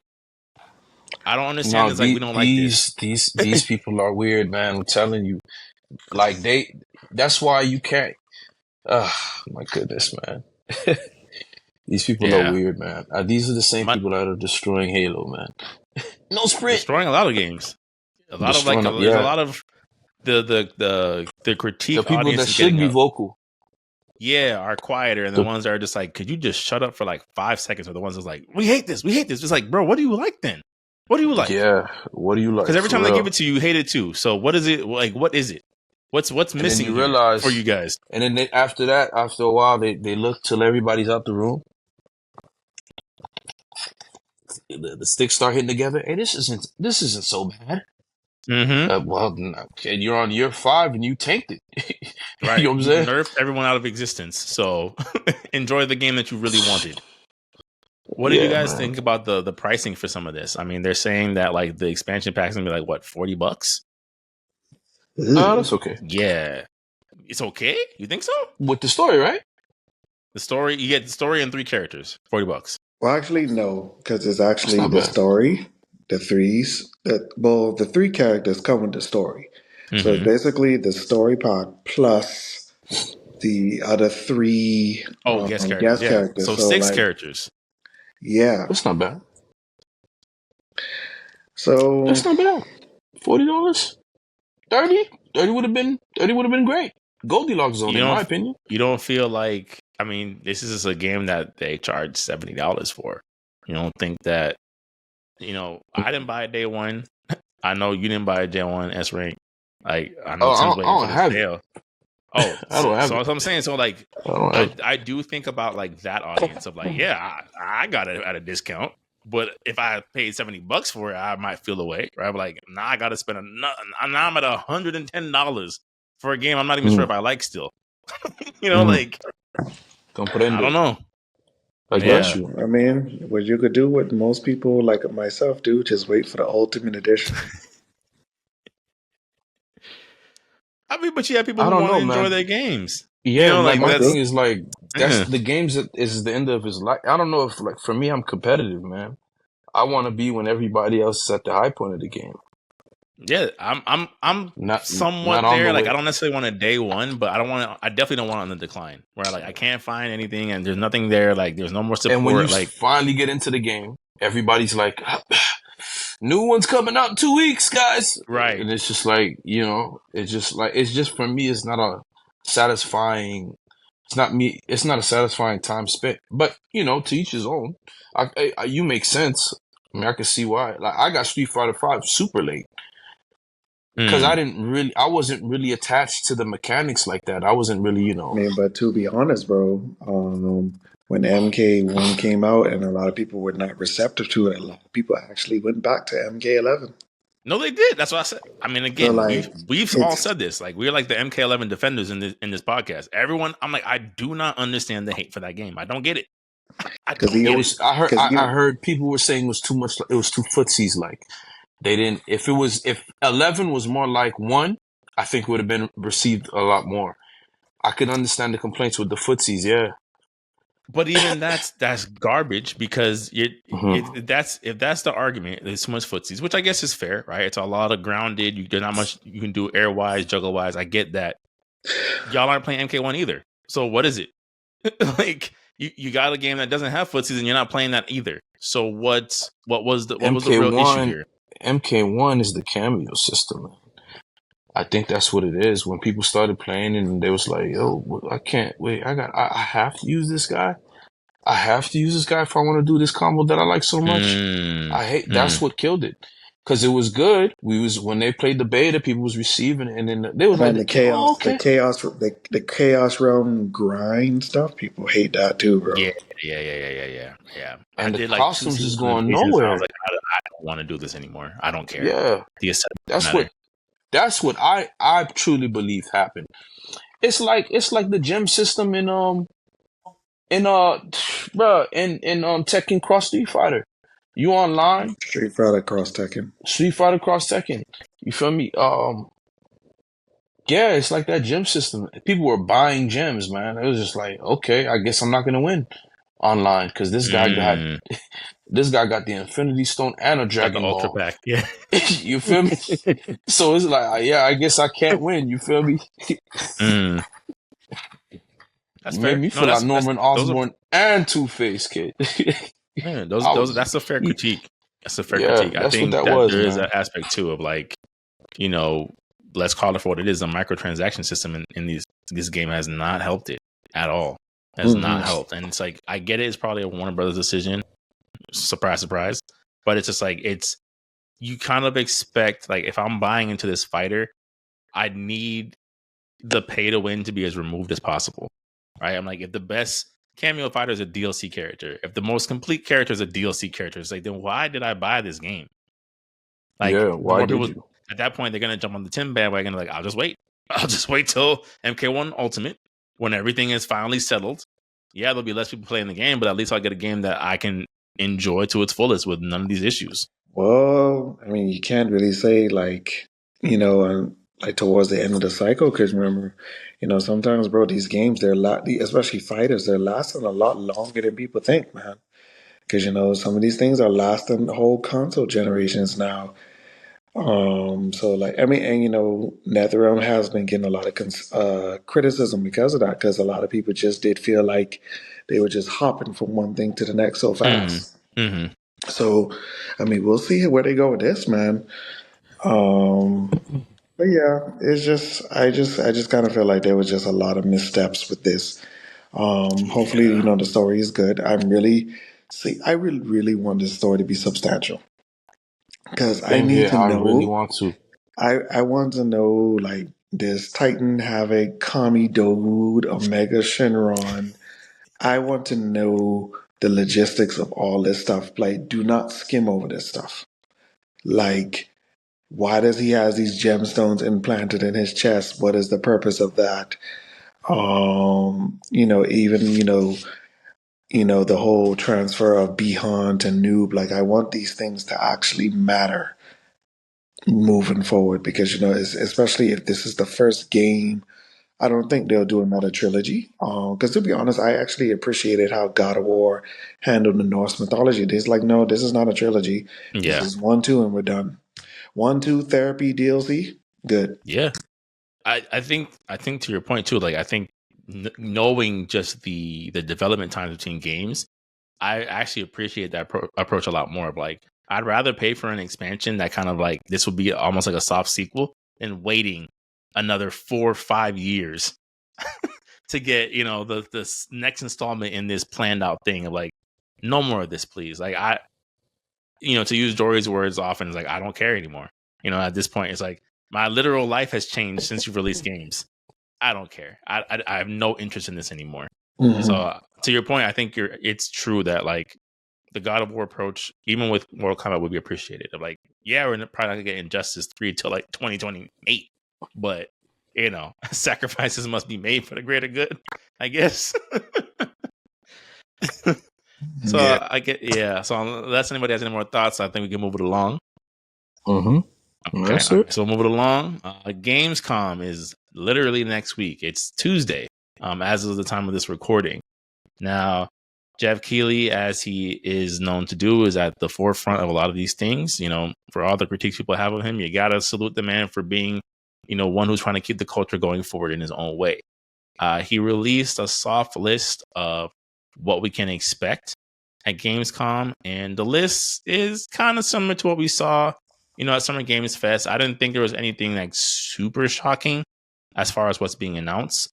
Some of the highlights was Call of Duty Black Ops 6, Monster Hunter Wilds, Indiana Jones and the Great Circle, Little Nightmares 3, Dragon Ball Sparking Zero, Batman Arkham Shadow, Dune Awakening, Marvel Rivals, Squid Game Unleashed, unannounced game from Tarzir Studios, Civilization 7, Kingdom Come Deliverance 2, Lost Records of Boom and Rage, and more. Fellas, what are our thoughts about this Gamescom lineup, if any? It's very mellow, I would say. Well, for me as a person, it's very mellow for me. You can tell these are probably just more like fall winter releases and probably like early 2025. It's just to say like, hey, we understand the world is a bit more quiet now these days, because dude, the ecosystem has changed, bro. Evo is Yeah. gone. Not Evo. E3 is gone. Mm-hmm. E3 is Yep. gone, man. E3 is gone. E3 is Think- gone. The last big hoorah of the year is the Video Game Awards, like, a little bit before Christmas. And that's is just, the biggest. There's just other smaller events that really builds a build up, but then it's just like, like I said, the industry itself, the gaming industry is in a very, very weird place, man. Mm-hmm. Very, very weird place. So even these games that are in development, I would give them a hand clap for just seeing some of this stuff through. But You're then getting a some release of date that this, sticks. yeah. But just some of Mhm. it is just like some of it is just not amusing to me, man. Because it's like, bro, not a Call of Duty. It's just it's some of them are. I mean, I'm looking forward to. I saw that the studio from that makes Darkstalkers, they're revving up some of their IPs now again. Mm, So it's just yes, man. It's just a mystery, man. Like what is to come for the future? yeah, I'm What with is you. I think it's a reflective of the year, right? I think I distinctly remember we had a pod towards the end of last year, beginning of this year, of like, was 2023 like an exception? Of like, should we expect more of 2024? And 8 months in, it's like, well, the answer is no. Right? Like, I think it's pretty clear. Like 2024 is a wrap in terms of like the must buy release at this point. Yeah. There's been a couple, right? Like at some point, I plan on doing my hard mode playthrough of Final Fantasy VII Rebirth. But other than that, it's like there's not really anything where it's like you said, Tim, what's coming in the fall that like I need to have? What possible surprise could they release, or announce at Gamescom? I would love to see Marvel Spider-Man 2 DLC. That would be great. But there's been literally nothing other than suits. So I'm like, I don't know what's going on with that. And all these other games, like you said, it's just like these are things that, for the most part, have all been previously announced, right? Like I'm sure seeing more of the Monster Hunter Wilds gameplay will be interesting, but there's no more like, ooh, Monster Hunter Wilds, a known 2025 game. You know what I'm saying? Like there's nothing that's like, is Indiana Jones going to come out this year? Maybe, right? Maybe this preview next week is like, hey, it's getting pushed back like all the other Xbox games for next year. Who knows, right? It's just like it's one of those years where I'm like, there's been so much chaos in the game industry. Indiana I'm just like, Jones, man. yeah, like it's just like I don't know. I almost can't fault Gamescom for not being the most exciting thing, right? Like it's just reflective of the year for me. S Rank, you got any thoughts on the lineup? It's cool. I hope there's some surprises. Outside of what Jeff Keighley announced, maybe a little bit more Death Stranding. Some actual gameplay of Death Stranding too. Mm, That'd be possibly.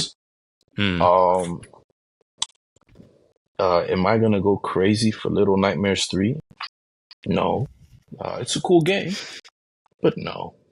um, But see, um, that's where I think where we are as of now, like, because you mentioned this the other time, Jory, like, we are in backlog season.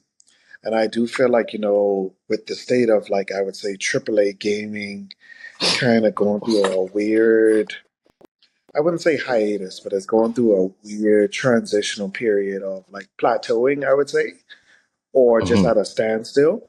I do feel like, games like that is something that we have to, like, I would encourage people to really see, like, well, bro, like, yeah, we're so used to these AAA titles, but then, these AA games over here are actually pretty nice, man.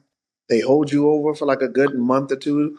Price is not bad. It's a good story narrative with some interesting gameplay elements to it. It's like, yeah, it okay, I lights, would agree. shadows.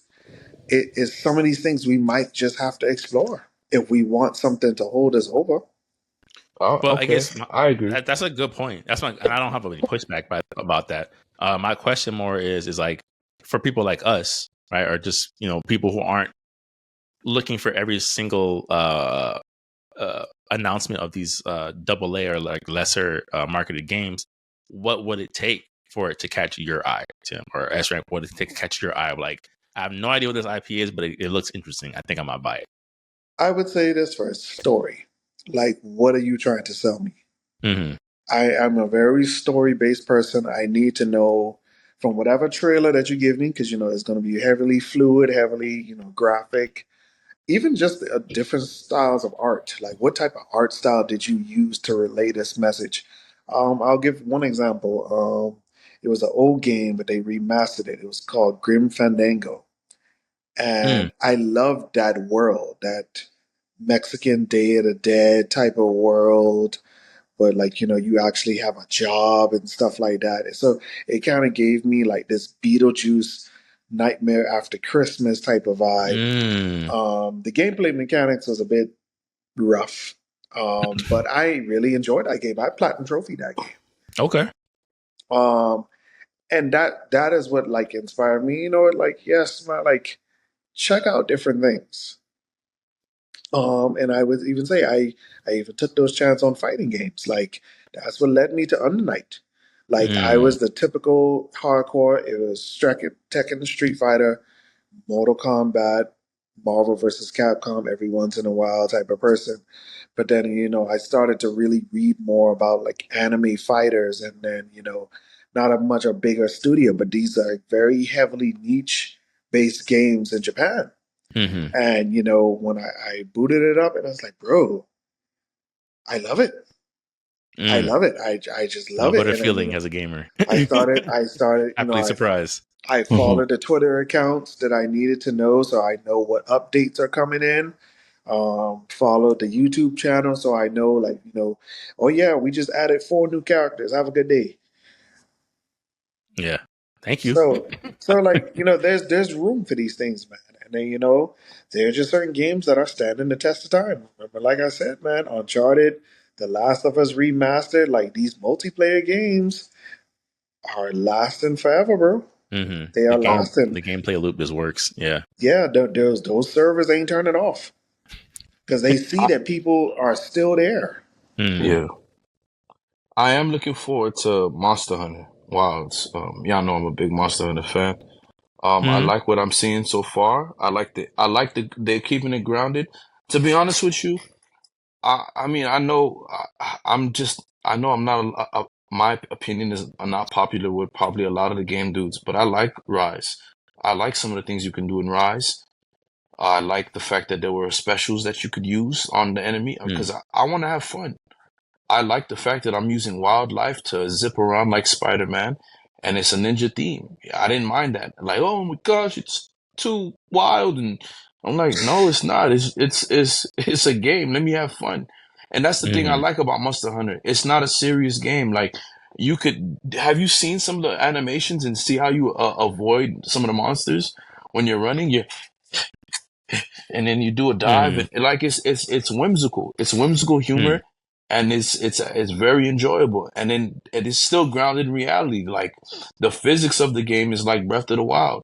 You light this thing on fire, it's gonna blow up. You hit this rock, and you can see like there was a natural form down from a storm previous, and you go ahead and you hit that branch, and then the entire water comes down at you, and you guys fall off the cliff. I like that. It's immersive. I like the fact that you have to scavenge around. You actually have to hunt the monsters, find their saliva, pick up some of their manure. Have the animal smell it to find the animal. If they go that route with Monster Hunter Wilds, as in like you actually have to earn, kind of like how an actual animal is. We can never find this animal at night. We gotta be quiet. We don't want to scare it off. What? I'm down. And I like the combat. I like what I'm seeing with the combat. This to me is, I'm just waiting. Capcom kind of, disappointed me with Dragon Dogma 2, so I'm not going to talk too soon. Because I'm still making my documentary on that. It's coming, guys. That's funny. Yes. It's coming. It's coming. They can't all be bangers, Capcom's. They've had foot on that for a while, but we gotta talk. We gotta talk about Dragon's Dogma 2. I won't forgive them. Okay. I get angrier and angrier. Like I looked at the game, I said, you know what? I think I'm just gonna do a +2 Elden Ring run of everything. But before I do that, let me beat Final Fantasy. I beat that little tunnel rat, and now I'm fighting some ghoul. I'm in the train graveyard, and this from the first one. Oh yeah, you're getting there. You're getting there. And this ghost is getting on my nerves because apparently my fire's not strong enough. So and this ghost is immune to everything. So if you want someone who's beating the game, cure spells. It's undead, so healing it hurts it. Yeah. There you go. All right. You can't heal the undead. That's actually Yes, that's sir. actually fire. I'm telling you, bro. I'm telling you, Remake and Rebirth Combat is going to go down as one of the greatest in modern history. No, Of it's nuance. amazing. It's amazing. No, it's I'm like alive playing the game. I don't play it too much because I have responsibilities. You know what I'm saying? But because otherwise, I man, that summer, man, kids got me hot, man. But yeah, that was I'm getting back into that. I think I want to capture the moments though, so I'm gonna record that. And I'll just start off from there. That'll just be my botched run, and I'll title it botched run. Um, but I'm looking forward to that. What else are some of the games showing up on Gamescom? I mean, there wasn't really anything that maybe it makes me bad in the sense of like not knowing some of these names, but there wasn't really anything that was like, oh, that was surprising. It Yeah, just Call of Duty, I don't care. Monster Hunter 2, Monster Hunter Wilds, that's probably going to be the highlight for me. But at the same time, I kind of don't want to see too much. I want to go in blind now with certain games and I don't just think take the you will. risk. We don't know when in 2025 is dropping, so I'm Yeah. sure like No, they it's have it's their marketing run no, bro. pretty well planned out. They dropping the weapons every day. So I'm like, no, That's these guys they're about to release soon. So definitely Even if it's 2025. well, yeah, but like, even if they went first quarter could still be March. You know what I'm saying? Like that's what I mean. Like in terms of like, I don't think you're gonna get spoiled. Like here's Okay. here's the storyline. Like next I week. mean, I honestly don't look forward to the storyline. Come on. Did you see what they did with T.I.? Was there much story there with the T.I. Monster Hunter movie? Yeah. No, but oh, Lord. yeah. But I think that's it. I'm hoping to see some new games like these like these Asian games, these Korean games are actually delivering. Wukong is delivering. It's a real game, guys. You know what I'm saying? So yeah, yeah. We'll Crimson deep Desert. dive Wukong next week once people have the PS5 version in their hands. Everyone's played the PC version on review, and you're just like, well, I'm getting Cyberpunk PTSD. I'll wait. I will wait until I see what they're saying for real. Yeah. So I think you know what, another I guess to me, I guess if this gives room, one of the surprises I'd like to see some Death Stranding 2. I want to see where that goes. I heard Xbox is gonna go big at Gamescom. Am I getting my hopes up? Nah. I think a little bit. So you know, maybe we'll see something from them, hopefully. And I think that wraps it up. I think we'll probably see something from Konami, some Metal Gear Solid, not some stuff that we don't know already. That's a fair prediction. I'm hearing rumors, but this is probably be a different topic, that the Mega Man Legends team is getting back together. So, yeah, let's wait for a little bit more. You feel me? Like, let's not don't. It's a don't give me hope. Don't do it. So Crimson Desert is a game that I don't know if you guys have been following, but it's a very interesting game, and I'm hoping that you could do everything that you can do in that game. Hopefully, and we're gonna see some Dragon Age. Do I care about Dragon Age? That's what I'm saying. Like, I think this might be the one like game convention / show that like maybe it's just not for me, right? And that's okay, right? I think every now and then it's okay to have like, oh, are you a real gamer? Because you're not interested in. I'm like, look, I know what my interests are. Well, I mean, you know, like I don't want to be playing Elder Scrolls 11, version 12.7. Like, this is not for me. No, I'm okay with that. And you don't have to be an Elder Scrolls fan. I'm not into Elder Scrolls like that. I can see why people like it. Yeah, me too. Am I willing to play it? Absolutely, I'll play it. Just when my finances and my kids have grown up, I'll do it. You know what I'm saying? Because that game, I seen what it did to kids at college, bro. I said, dog, for my responsibility to be responsible, and I wanted to get into it. I said, I'm not gonna do it. So That's I didn't why do I cut it. out The Witcher 3 30 minutes in. I was like, there's no way. I bought The Witcher 3 during the pandemic when I had all the time in the world, and I was like, nope. Oh no, that was a fun ride. Mech Breaker, I'm actually looking forward to seeing what that's about. It looks fun. I like my custom robo games. I like my mech. The Gundam game is pretty fire, I'm hearing. So I don't know if it released yet, but I hope I see something like that.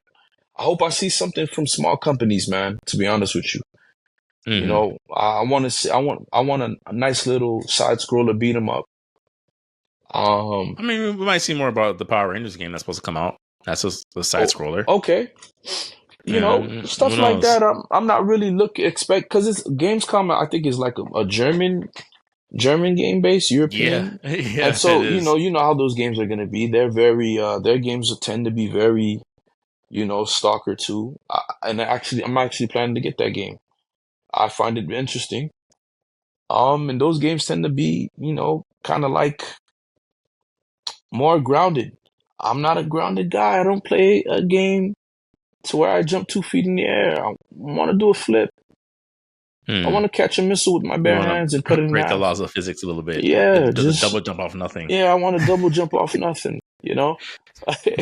That's what I want. I want to play Cyberpunk, and I want to skydive off the top of the building. That's what that's what I want to do. Yeah.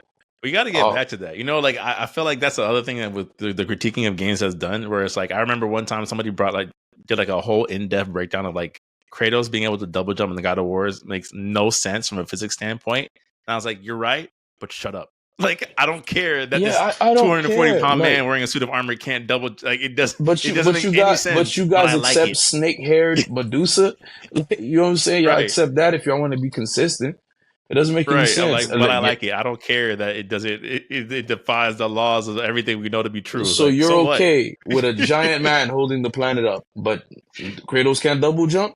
Yeah. You, like, pick your battles, gentlemen. Like, I don't get it, man. Yeah. Well, let's move the topic on a little bit. One of the things you brought up, S Rank, in the chat was we're already starting to kind of get snippets and little teasers and winks at the camera when it comes to Final Fantasy VII Remake Part 3 news, which to me is equally surprising and not surprising, because it's surprising in the sense of, wow, they're really sticking to the word that we're not getting any Rebirth DLC, one. And then two, it's like they're moving with this energy of, did y'all not see y'all sales numbers for Part 2? Of like promising that this is going to be one of the most exciting conclusions to a game ever. One of the best combat systems ever. The improvements we're going to make are going to be some of the best ever. And it's like, this is a lot of big energy talk from somebody's game who didn't do that well just this year. I mean, I'm here for it. I love Rebirth. Did it do bad? It put or like did this. Did it do bad where they wanted it to do good? It's you gotta look at more from the standpoint of everything that Square Enix has done, with the exception of maybe Remake Part 1, has underperformed financially. Foam Stars was a Square Enix game. Bombed. Come on. So they Final Fantasy 16 didn't do the numbers they wanted it to do. Well, I could tell you why. Right. So when you have the IP to one of the best, not only best RPGs, but one of the best selling RPGs of all time, you kind of expect more. You don't expect it to sell less than Remake. You know what I'm saying? Like, that was the thing, is like, it not only did it not meet expectations, it sold less than your first game, despite being arguably better. So, like, to me, it's just like, to see that like chest thumping energy from the developer, again, I will be buying that game regardless, because I've enjoyed Remake and Rebirth. I think it was just too saturated, bro. One of the reasons is I would say is the completionist aspect. There are actually some people who are waiting till all three parts are bundled together. Because you know what actually came to mind was when I logged on my system one night and they already have part 1 and part 2 bundled together with the DLC from the remake as well. And the price scale that I saw, I was like, bro, this is actually pretty good. Yeah, you basically get the first game for free. Yeah, so it's like, of course, like, you know, so I don't have part 1, I don't have part 2 either. But if I wanted to get started right now, I would be so satisfied. Yeah. And then, but I'm thinking, it's like, all right, but then, you know, another one's going, another one's going to come out, and you're thinking about the money that you have to shell out. I do feel like that is a reason why people are just waiting. Now, it's very interesting that how certain people will wait this long for that, but then people have said it, like, you know, we are adults now, bro. So yeah, you may say like, oh, the next one not gonna come out till like next year and a half. But then the way adult life is set up, bro, it does not matter. I will be waiting there for it. But don't you think that'd be even more of a reason to buy it? Because when you talk about getting your money's worth, it's like, yeah, you're going to spend that $70. Like you said, you're right. You're essentially paying for like installments, but it's a long game. It's a long game. Like it took me a month to beat it, and that was with me playing nothing else. So Bro, if you factor in adult time, by the time you finish Remake and Rebirth, part 3 might be out. but then, Realistically bro, speaking. but then remember, like I said, everybody's different. Everybody's different, and and that's one of the reasons. Like episodic stuff is a bit of it's a gamble in itself. Like because you're literally just breaking things up, hoping people to continue their investment.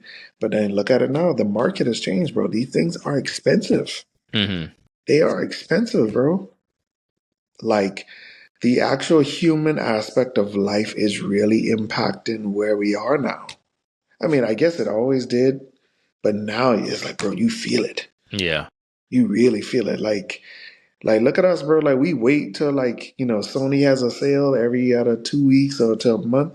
Bro, we analyze that entire catalog to see what is the best deal. Because if it can save you $15 to $20, that is so much better. That's fair. And then also I would say this on the completionist scale. Like for example, yes, I bought the game separately, but then I also bought the bundle together, and I like it bundled together. It was Metal Gear Solid. I bought Ground Zeroes, I bought the Phantom Pain, but then when I got a new system, and I was like, you know what, I want things bundled together, and I saw the complete edition. It was like $8. I was like, you know what, get it. So I got it, and I was like, wow, so everything is just put together, one menu, one icon, instead of, oh, let me play back over here, let me play back over here, let me play back over here. Everything is put together. It's like organization actually makes people very think people think about that type of stuff, man. Like it may sound tedious to one person, but there are some people who are like that. But do you think that factors in more than the mistake that I think they made in terms of making a remake a sequel, right? Like I think you're right. I do think the completionist aspect does play a factor. Like it does feel overwhelming of like if I get into this game, I basically have to play it for the next 10 years, right? Like it started in 2020 and won't be done till almost 2030, which is a fair point, like you said, from a bundle aspect. But it's also like, it's not really a pick up and play because it's a loose sequel to the first game from 1997, which is a sizable game. So telling people like, hey, if you really want to play this, you kind of gotta play a 20-hour PlayStation game, then watch a movie, and then start this game, which is not done yet. I mean, yeah, it's multiple factors, man. But I did feel like the episodic thing was it is the real kicker out of all of this. Because, like I said, man, people are looking at the financial scale of the investment. That is the biggest thing moving forward. I guess like the thing is, and that's right, you can give your opinion on this too. To me, I'm like, I wonder, there is a bit of like reliability for some of these IPs on fan devotion, right? Of like, we're kind of at the age now where we're not necessarily excited by certain IPs. Like, even if it was a game that we're looking forward to, I don't think that we're going to be like, yo, no matter what, I got to buy into blank, right? We've just been kind of battered and bruised by being long-term gamers of like the realities of the industry. But I do think, like, don't you guys think that there's room for like, yo, but it's Final Fantasy, or yo, but it's Mortal Kombat, yo, but it's Tekken, right? Like there is a level of like, don't you have to kind of appeal to the blind loyalty of like the fan base, knowing that they're getting a good product? Because Tekken 8 is good product. Final Fantasy 7 is good product. They're not just selling it on the name alone. Like they're backing it up with good thought out mechanics. I think what for me, I think it is that thing with Final Fantasy, but the price hike, $70. That is one. The time we're in, that's another one. Then third thing is you had two Final Fantasies at the same time. People going into this I felt like that was too close. People felt pinched. I'm gonna either have to pick 16 or Rebirth, and then forget about Rebirth altogether because other stuff came out that they wanted to play. You know what I'm There's too saying? much So I felt like, saturation. yeah, I felt Mm. like I really And honestly, then oh, sorry about that. And then, to expand on Joey's point, then you launched another expansion for the online version, the Yeah. online component. It's like you're And 16 pulling got your DLC. yeah, you're pulling your fan base in too many directions. Mm. Mm. yeah, Mm. I think 16 needed more time, to be honest with you, and then we probably would have got the 16. You know, we would have got the 16 we wanted. But to be honest, yeah, I felt like that was the thing. Square needs to do better pacing out with the releases. Who thought Foam Stars was gonna be a good idea? Like, my thing is, like, these things are so out of touch, man. Who thought Mhm. Foam Stars was gonna be? Well, look at Splatoon. Splatoon's no, that's not how it works. Nintendo's different, man. Yeah. Nintendo understands who they are. You need to And who their understand audience is. who you are. Mm-hmm. Mm-hmm. And then Splatoon works because it works great mechanically. It's not blotchy. They pitched squids going in their own ink. That's more interesting than foam. You know what I'm saying? Like, that's just more interesting Fair than point. foam. And if you were to do foam, don't you think you should have wrapped it up? You should have hired the team that did Astro Boy to do Foam Worlds. Astrobot, they have a rhythm. These games Mm-hmm. have a rhythm to them. They have a look that makes people drawn into the game, a charm. Foam Stars needs charm. Yo, you could have made your own fake Wreck-It Ralph and Mario and did a Mario Sunshine's Foam Stars game. And guys, I don't see why I should be thinking for you, because we're scratching our heads and we're not game developers. Like, what? Are you sure this is?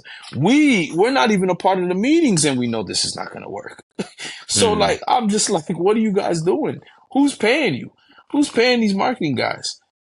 To stay on point with back to Final Fantasy, they pulled in too many directions, man.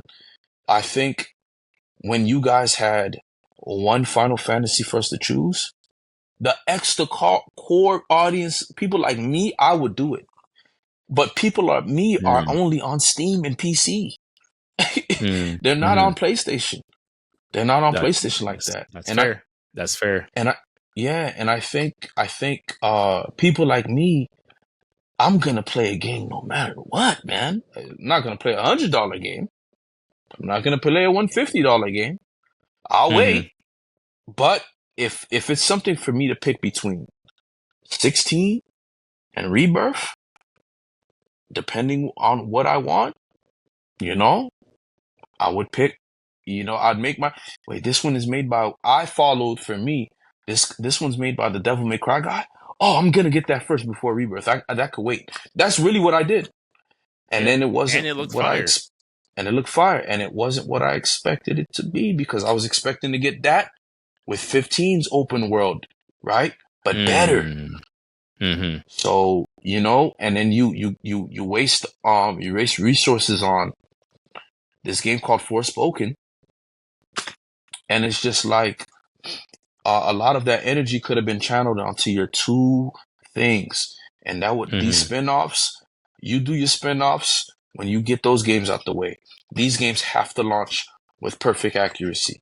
With top and I tier, think it was I think it wasn't a good job of resources. They didn't pitch the game. They didn't do marketing like they should have with Final Fantasy. They should have did marketing out the wazoo. I think that would have helped. PlayStation does. The one thing we got was like a random Sephiroth cup of noodles thing from Japan. And it's like, what does this have to do with this game? You don't think putting Tifa and Tekken would have helped? Just saying. These things you got. This is your bread and butter. You put that thing on everything, man. You put it on everything. You put it on a can of soda. You do a Burger King toy action figure. You do it whatever. You give Tifa the cup size that people say that she needs, and y'all sell it. Because I'm just saying. I'm just like with every Whopper, you get a Buster Sword keychain. It's like, yeah. Like, what, you guys want this Tifa cup? guess what? The extra large version. You know what I'm saying? I'm just saying, like, use your brain, and I think what also translated to it. They're hiring consultants that are out of touch with the game, and their consulting firm isn't helping them because there are games that are well marketed better, and they get a better turnaround. I think it came down to marketing for this one, because the product, if they could do that, then part 3. And if there's nothing else on the market that's competing, they'll be fine. And you can go over the numbers with me, but I'm under the impression that it did great in the US. It did phenomenal in the US. And I guess they were hurt because it didn't do great in Japan like they wanted it to. But Japan is a handheld market. That's my thing. Japan is handheld now. True, but that's why I asked the question about the fan loyalty of like when are you able to rely on but it's just this, you know what I'm saying? Like, because for example, and we'll move on from this, but when you spoke about Monster Hunter, it's like you have had such back-to-back quality experiences with the Monster Hunter IP that you're hyped for Wilds, because you're just like, I already know if it's in the vein of what I've experienced these last 2-3 times, I'm getting a top tier game. And for me, it's like when I look at remake, like you guys are making good points, but like, I could see why I could definitely chip away at the perception in terms of sales. But I'm like, but remake, for all of its flaws, that combat system is A1. The story is handled fairly well, I think, even with the plot ghosts and everything. So I'm like, what is it about it? Of like, what more do you need to do for one of the more recognizable IPs in the Japanese market? That was kind of where my thought is. So I guess like my closing question before we move on is like, is there anything that part 3 could do differently that you'd be like, wow? And I'm excusing myself from this because I'm buying it again, like I said, no matter what. Drop an anime. They're 2 for 2 for me. Drop an anime? Yeah. An anime component would work. A good one. Better, good one. Better marketing. Mm-hmm. And then, also don't oversaturate your properties. Like, if you're trying to promote this to me, I don't want to care about the online component of this. I don't want epilogue DLC for 16. Mm-hmm. Hey, I'll say, can I say this? There's a Final Fantasy game for mobile, and they covered Sephiroth's backstory so well. Why would you listen, you guys? No, don't separate it in a mobile game, dude. Put that in the real game. That should have been a part of the real game. Y'all, gentlemen, if y'all get the time, go watch a quick cutscene or story summary, and you're gonna be left like, wow, that was actually fire. That should have been a part of the game, man. To be honest with you, that would have made that would have basically filled up the time gaps to where it was starting to drag on, where some parts were dragging on, and you would have had yourself a nice, complete little game. These side quests, these side stories that you guys do, if they matter enough for the character, keep it in there. Keep it in there, man. Keep it in there. Because I feel like you had Crisis Core, Rebirth. You had Final Fantasy. I get angry when I want to watch a movie at Aventura, but I don't know which version I'm watching. I don't know if I'm watching 3D. I don't know if I'm watching widescreen. And then when I want to watch the one I want to watch, it's not there for me. So I get angry. And I think that's what happened with Final Fantasy, because they're looking at it like, yo, which Final Fantasies do I get? And if you're someone who wants, like, say I'm a lone gamer, right? All of my friends, they're with sports. I'm more on the fantasy aspect. I look at 14, it's not my thing. I look at 16, I can't tell the difference between 16 and 7, and then Crisis Core, and which one do I get? Is Crisis Core this one? Because I see Zach is in this one, and these people are like, they want you now to make the decision for them. It's sad to say, like, back to Tim's point, like, they want people to kind of like, with the options, everything laid out for me. As an adult, I'm on the go. I think PlayStation, if they focus on a handheld, because these people, I personally, I couldn't play Elden Ring when I wanted to because I just didn't have. When I got home, I didn't want to touch anything. I'm tired. Time to eat, go to sleep on time so I could wake up and prepare my lesson for the next day. When my buddy got the ROG Ally or the even the portable PlayStation, it sold.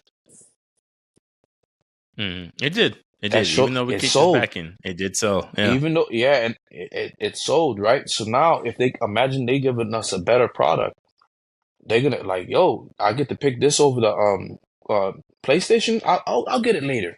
I'm gonna get this on the go. I'm on the bus train. Yeah, And I think that's for an adult, portability is everything. Yeah, I think that's. And so I think that's fair. what it is. Yeah, and we'll progress. Is it on Is it on Steam now? No. Rebirth's not on Steam? Yeah, they got to hit the PC market, bro. Yeah. No, I think that's a fair point. I think what Tim said with the bundle, what you said, Jory, about the access, like I think those are two key reasons why it's hard. Of like, and then you factor in like apparently nobody has PS5s anyway, right? So there's that too of like everyone's still got PS4s. Scalpers. Yeah, so the install base is not even there. For any of these games. That's true. So, I mean, those are all valid things. I guess again, like for me, like I said, like I remember just being a kid, being a teen, even my early 20s, where like there's a game where I'm like, I'm there no matter what. I'm buying it no matter what. And I just feel like a lot of that is starting to like slip away from the general public of like everyone is side-eyeing everything. Right? Where it's like, to be fair, I get it. A lot of games were released unfinished, they glitchy, they microtransaction you to death out the gate. I understand. But you still have those developers where it's like, you know, not for nothing, From Software has built a name for themselves. Like, hey, you're going to get a quality product out the gate. The Elden Ring expansion doesn't do millions if people don't think they're getting a quality thing out the gate, right? That there has to be some loyalty tied in somewhere for this property. Man, they have to. I think they have to. Because the thing with Elden Ring has its own thing working for it. It's like a person that's a Russ fan. You know, apparently Russ is like was at one point one of the most streamed. You know, you got your diehard J. Cole fans, and it's because the consistency they built their product over time versus people wanting to build it off of the name of the IP. I think Final Fantasy probably had been such a long awaited game. Remember the first trailer we seen? E3 2007, bruh. Yo, fam, that hurts. Do you think I didn't get Kingdom Hearts because of that? I really didn't get it. Because the Kingdom Hearts I wanted, I didn't get. They did that with Versus 13. When I look at Versus 13 and the storyline they originally were going for, I wanted that more than what I got with 15, because I don't know what's happening in 15 to this day. You know? Because there was a drought. They saved themselves with their marketing. It worked. You know what I'm saying?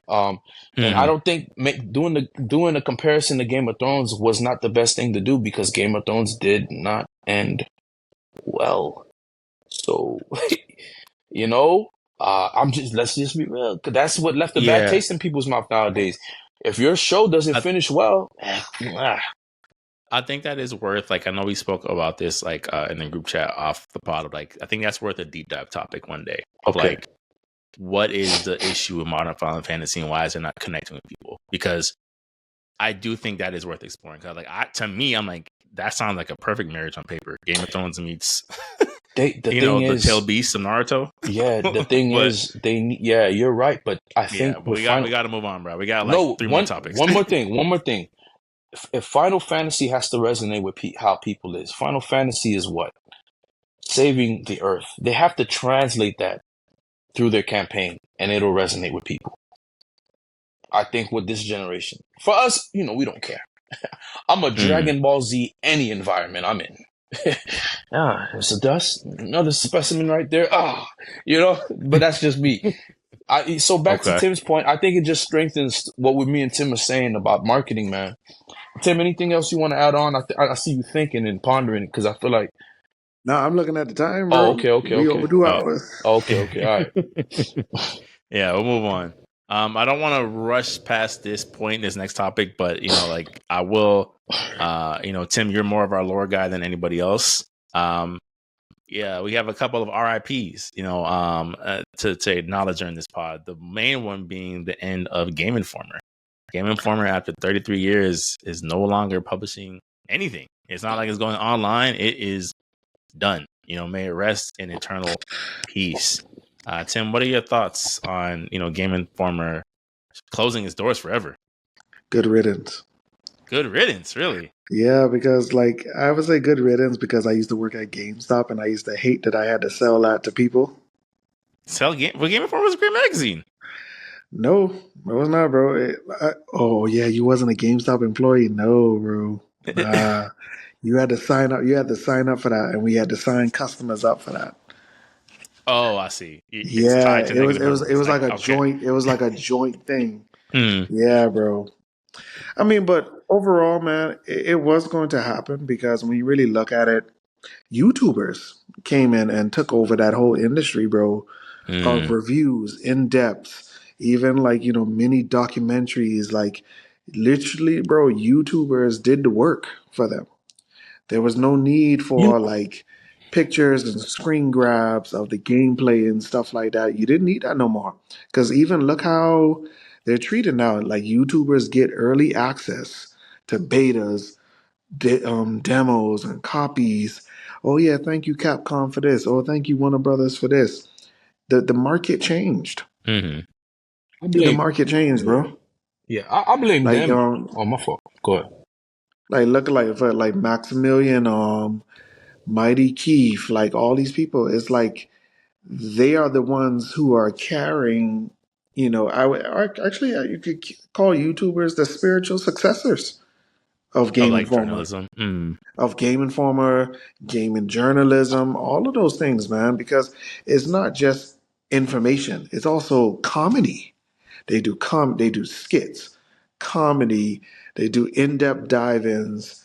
They do interviews because even when they go to some of these conventions around the world that they're given tickets to or all access passes, people ask them questions. How do you feel about this product? True. They don't ask Game Informer no more.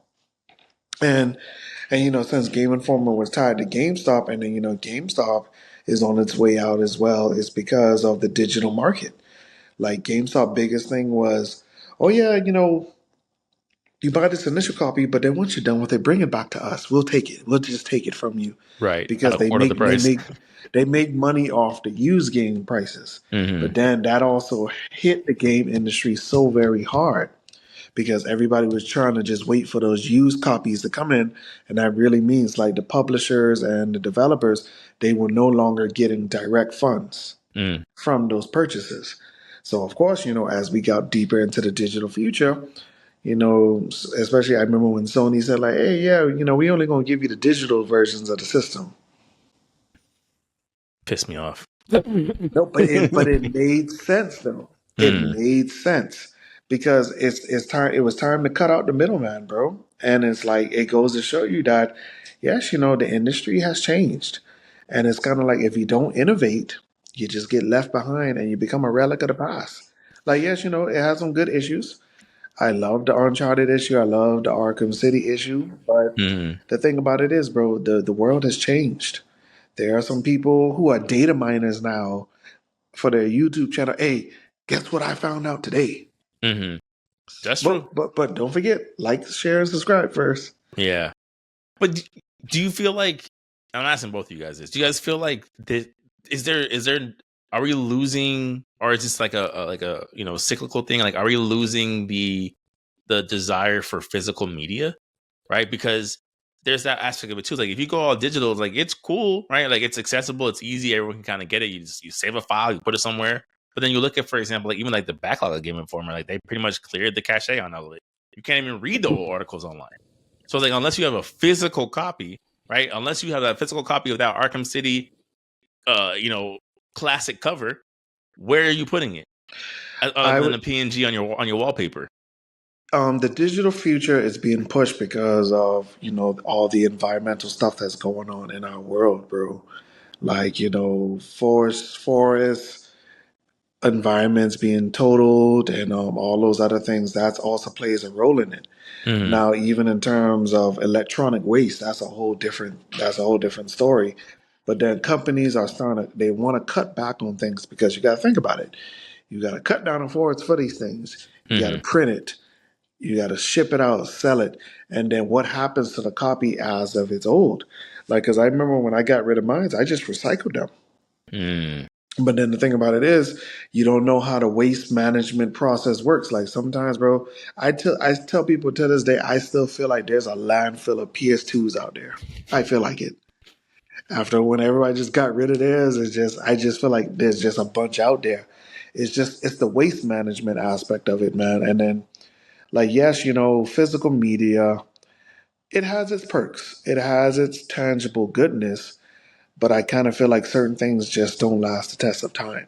Like, yes, they're sentimental to us, but it's just a simple fact of the matter is that, you know, it's just, it had a shelf life. Because Mm. even before how journalism was before that, fizzled out. True. And we're just seeing the progression of, that one. And it's kind of weird, bro. I guess it's because our generation has seen so many transitions. Yeah. Like, remember, like I said, bro, we've gone from cartridges to CDs to Blu-rays to, Steam and digital. It's like, bro, we've seen so many transitions Mhm. that sometimes it's hard for our minds to really like, wow, bro, what is really going on down here True. And what's gonna last? and what's going to last? Yeah. But then it also says, even like I'll give a prime example, my phone. Yes, I have tons of pictures on it, but I've gotten the real value of like, you know what? I want to get this digital photo printed for myself for sentimental value. But then, That's my thing. but then That's the what I'm thing about it, saying. no, but that's hard when it's not a product. Like I wouldn't say it does have sentimental value, but it comes from a company, bro. That's to be honest, like that's a lot of clutter. That's a lot of clutter down the line. And then, like I Mm. said, and it becomes an issue where it becomes so rare that, people who are trying to sell it, they'll literally break your bank account for it. Yeah. I think there's like I think it was like the first ever episode not episode, first ever magazine of either Nintendo Power or Game Informer is on eBay for like $1,000 now. Yeah, because like, even in terms of CDs, bro, like CDs and Blu-rays, like it's only a matter of time for that starts to really fizzle out because like, people, cloud-based services are getting up and, the more digital realm is taking over. Because like, for example, another transition was the midnight releases, bro. I used to work those. Oof. And I used to attend those. But Hmm. then look now, 10 minutes before It's midnight. a Oh, beep. midnight download. It's downloading, sir. Yeah. You probably went to the store earlier, you got your snacks, you ain't gotta be in line with some aggressive people. It's Someone like won't take a things shower in weeks because they've been kept outside. yes, Yeah. Yeah. things have changed, man. That's Now, crazy. yes, I guess it's the memories that we're still trying to. Yeah. And this is something that we has to really, as all generations of people, we have to really be careful of holding things hostage. We have to be very, very careful with that I because agree. we're not allowing certain things. Like yes, there's things they will have a space in our hearts, in our hearts. Um, but it's just a simple fact is, man, that's waste out there. They want to cut back on CDs and stuff because that's electronic waste. They want to cut back on paperbacks because that's also another physical form of waste that the Right. planet can't take. Right. I that's actually a really good point. I didn't think about it like that. I guess Yeah, the only thing that I keep coming back to, and I've said this before, and I'll sound like a broken record to the end of time. I don't trust these companies when it comes to not being able to have something physically No, made. you shouldn't. You Right. shouldn't. You Like because you don't. right. Yeah, look no further than the PlayStation, right? It's like to your point, Tim, people are getting rid of their PS2s left, right, and center. How can you play a PS2 game nowadays? You got to pay for it all over again to emulate it on your PS5 or PS4. You have literally no other access to these games that you've technically already bought that's without fine. Sony relenting it to you. That's fine for me because I rather digital because at least I know when my little cousin comes over, he's not going to go in my CD case and I mean, yeah, of course, right? Like, but that's with anything, right? That's like saying like your phone, right? It might drop one day, right? There's a lot of different things. Like there's a pro and con to everything, right? It's like you could talk about your digital files, like what. God forbid we have another PlayStation hack, and now people's files are corrupted. It's gone anyway, right? Like there's so many different ways in which you could lose that thing that you think is untouchable. Well, like I said, bro, this might be my last console generation, depending on how things go. So I am on the borderline of just accepting my adult life. You're like, yo, like regardless, I might be out. So, so I mean, but then that's just where I am, bro. Because it's like I enjoy this digital future in terms of gaming. Because like I said, it's less clutter for me. It's less clutter. It's a much more organized path. What I like about the Sony store is like, yes, once you purchased it, it's already available to you. Like when I transferred my PS4 version of Fighter Z to PS5, I just love the fact that all I had to do was press one button. And then, excuse me, I went back to the store. I highlighted all the DLC, re-download, and just within 30 seconds, all my characters are there. So it was such an organized piece. Like, yes, certain things we are going to have to buy over because, especially as we enter this digital market. But then it's the joy knowing that, all right, after this initial purchase as of now, because especially from what they've established from the PS4 cycle to now, once you purchase this, you will have it forever digitally. Or I would say the license to it. And I feel good about that. So that's just where I am right now. Like even some of the when Jory was saying the backlog, there's some games that I bought that I just never played them, but then they're under the PS4 titles. I was like, oh what? I still got these 3 games I need to play, but I bought them. So all I got to do is press that one button. Yeah. I mean, I'll be lying if I say I don't enjoy the convenience of it sometimes, especially on my Switch. I told you guys I have a mostly digital library on my Switch. There is, Nintendo's always been kind of clunky with their cartridges. It's a lot easier, just like you said, hit a button and the game's right there. I don't have to like open my Switch and lose a little mini cartridge, right? If I was to lose that cartridge, how can I replace it besides buying the game all over again?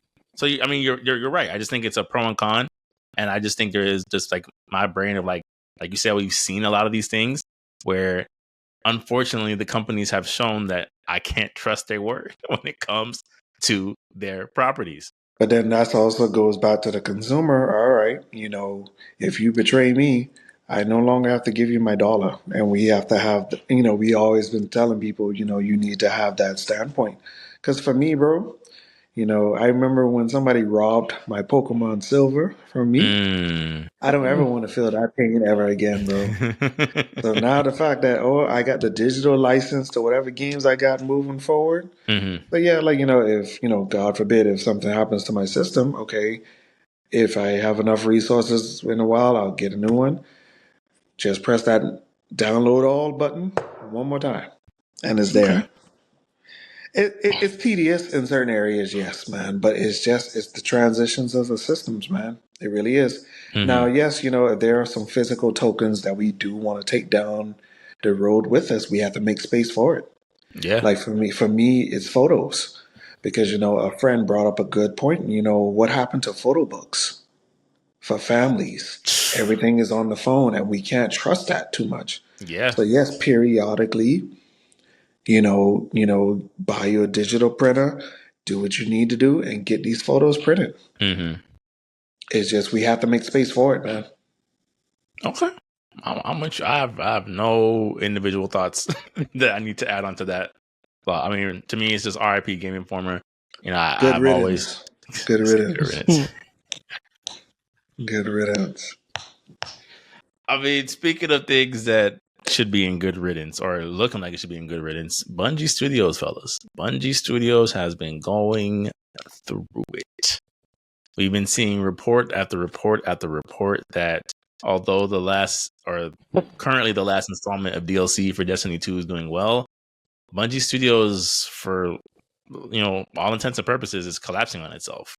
A lot of the staff is being absorbed into Sony or being split into different groups for different IPs. there is no real roadmap to anything Bungie related right now.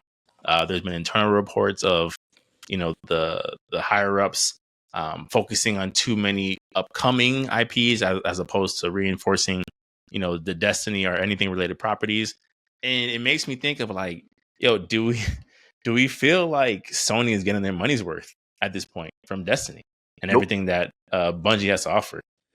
To be honest, I don't feel like whenever a lot of these companies absorb other entities, it's going to take a while for that company to reap the benefits of it, man. So I do feel like, to be honest, on a realistic scale, I wouldn't expect anything from them in over a year. I would not expect anything. I mean, that's really optimistic, Tim. You don't feel like, Bungie just ran off on the plug, like got their bread and just gone. Yeah, I mean, but that's corporate, bro. That really is. That's corporate, man. Like, because, like, first of all, Destiny 2 lasted way longer than it needed to be. It's like, bro, y'all said this was the final expansion pack 2 expansions ago. That is true. That is true. And it's like, bro, come on, like. So yeah, acquisition Wall Street happened. moment. I'm not leaving. Yeah. And to be honest, that's what happens with acquisitions, man.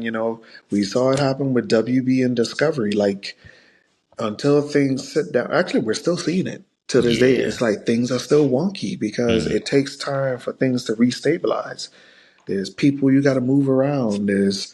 You got to shift resources over here. You got to plan out the marketing plans for that. Like, it's a lot, man.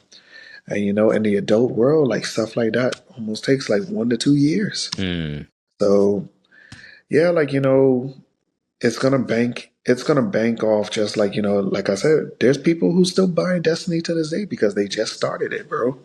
There are people, my nephew still to this day, like, I want to get a PS5. I want to get a PS5. I was like, read this.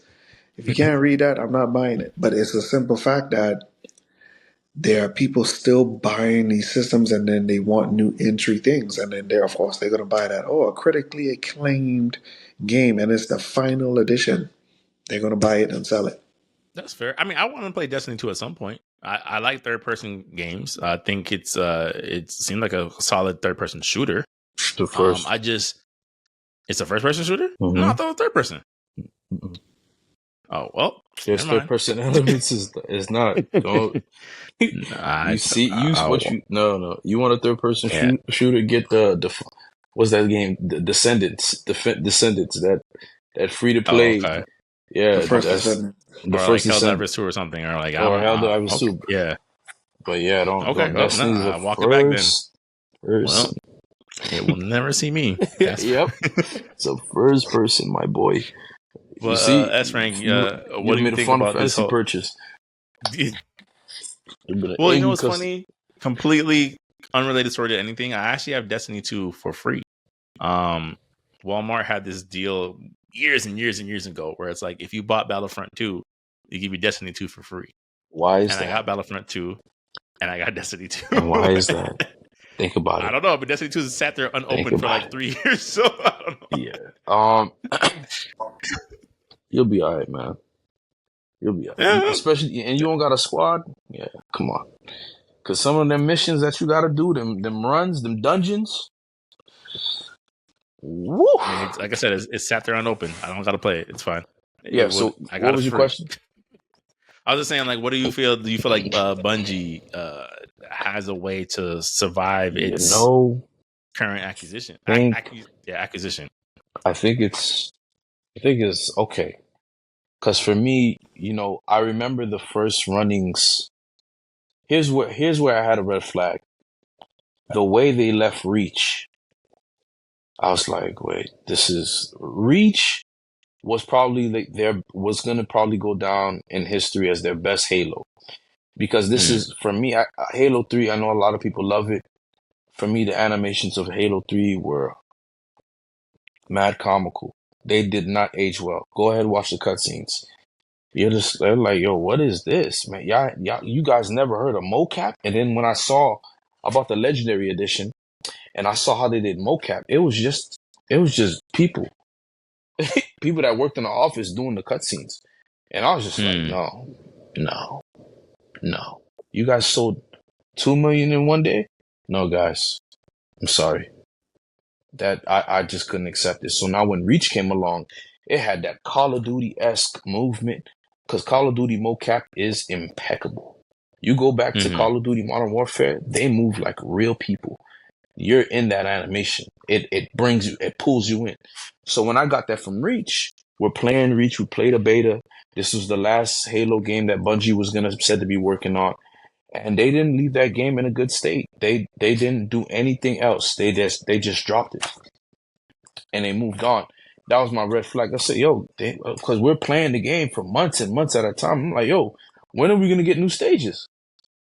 Nothing.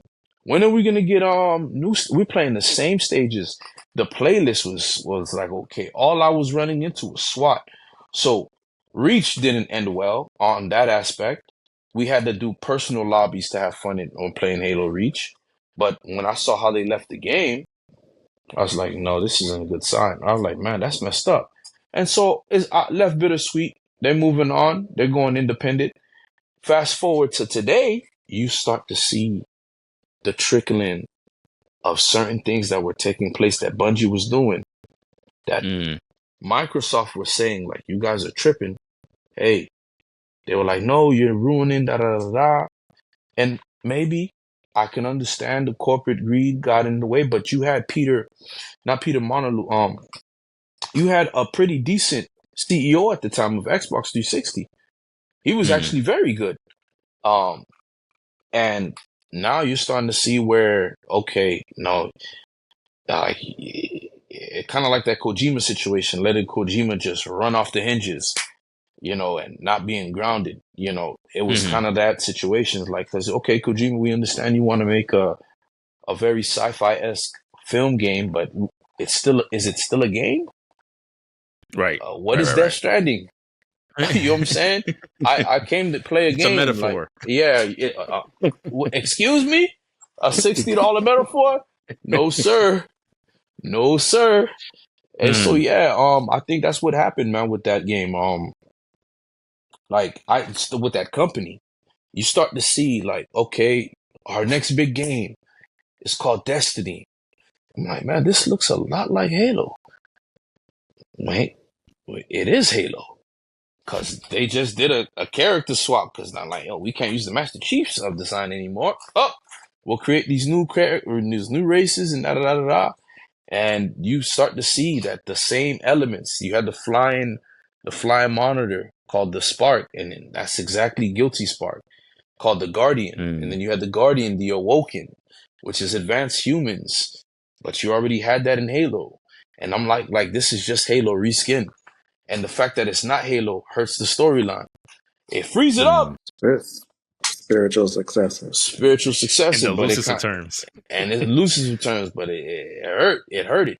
Because it was so intertwined with how Halo was structured that once it lost that, it's like, okay, how you have Samus without the orange suit anymore? You know what I'm saying? You know what I'm saying? Like a Call of Duty-esque character doing Samus abilities is not gonna it's just gonna look like Slipgate. You know what I'm saying? But it worked, right? That's the whole reason why Bungie gets acquired for until it it worked until it did. You copping Marathon? Any of you gentlemen copping the Marathon? From what I saw, nope. So now you start to see, like, okay, you start to see now the trickling down of what that rumor that people said. That can't be true about Will Smith. Well, that can't be true about da-da-da-da. And then you see the trickling down, and it all of a sudden, it actually became true. That can't be true about our favorite rapper, Kanye. And then trickling down, he'll leave you for a white girl. And it obviously became, the truth and stuff like that. And so I think that's what we're seeing with this company, because you go off and you want to show your car collection right after you do the 200 layoffs. He didn't show it off. It was more so people found it. People found it, yeah. So he didn't. He didn't. It wasn't like he ran to Instagram after laying out something. People thank you for the correction. Card. Yeah, thank you for the correction. I should have did my research with that. I just went off of just Yeah, but thank Is you it for the still in poor correction. taste? Of course, but he didn't show it off. It wasn't one of those Got things you. where it's like, Got you. here's the Like email. I'm gonna go hop Activision, on the cool. Activision CEO. Right? Okay, got Yeah, you. Got you. yeah. Yeah, man. That's it. That's my thoughts. Okay. Yeah, I mean, we could move on from it. I just feel like it's one of those things where I'm like, I hope for Sony's sake, because Concord is starting to look like it may not pan out the way they want it to. Sony needs a win, right? They need a win in the next year and a half or so. And for y'all to relent your trust into, one, the live service model, and then two, taking Bungie's opinion into a chord when it came to canceling Last of Us Factions. I hope you get your money's worth at some point. You know, like that's all I can hope for. I'm not like here to like bash it. I hope it's not one of those things where, you know, Bungie pull out the Fire Festival, you know, for lack of a better term, and now Sony's the Bahamas, right? It's like I hope it's something where we see some positive return on this, and we all get a great game at some point from this acquisition, because yeah, it just was like like they ran off on the plug, and everyone else is forced to suffer from this ill-timed acquisition.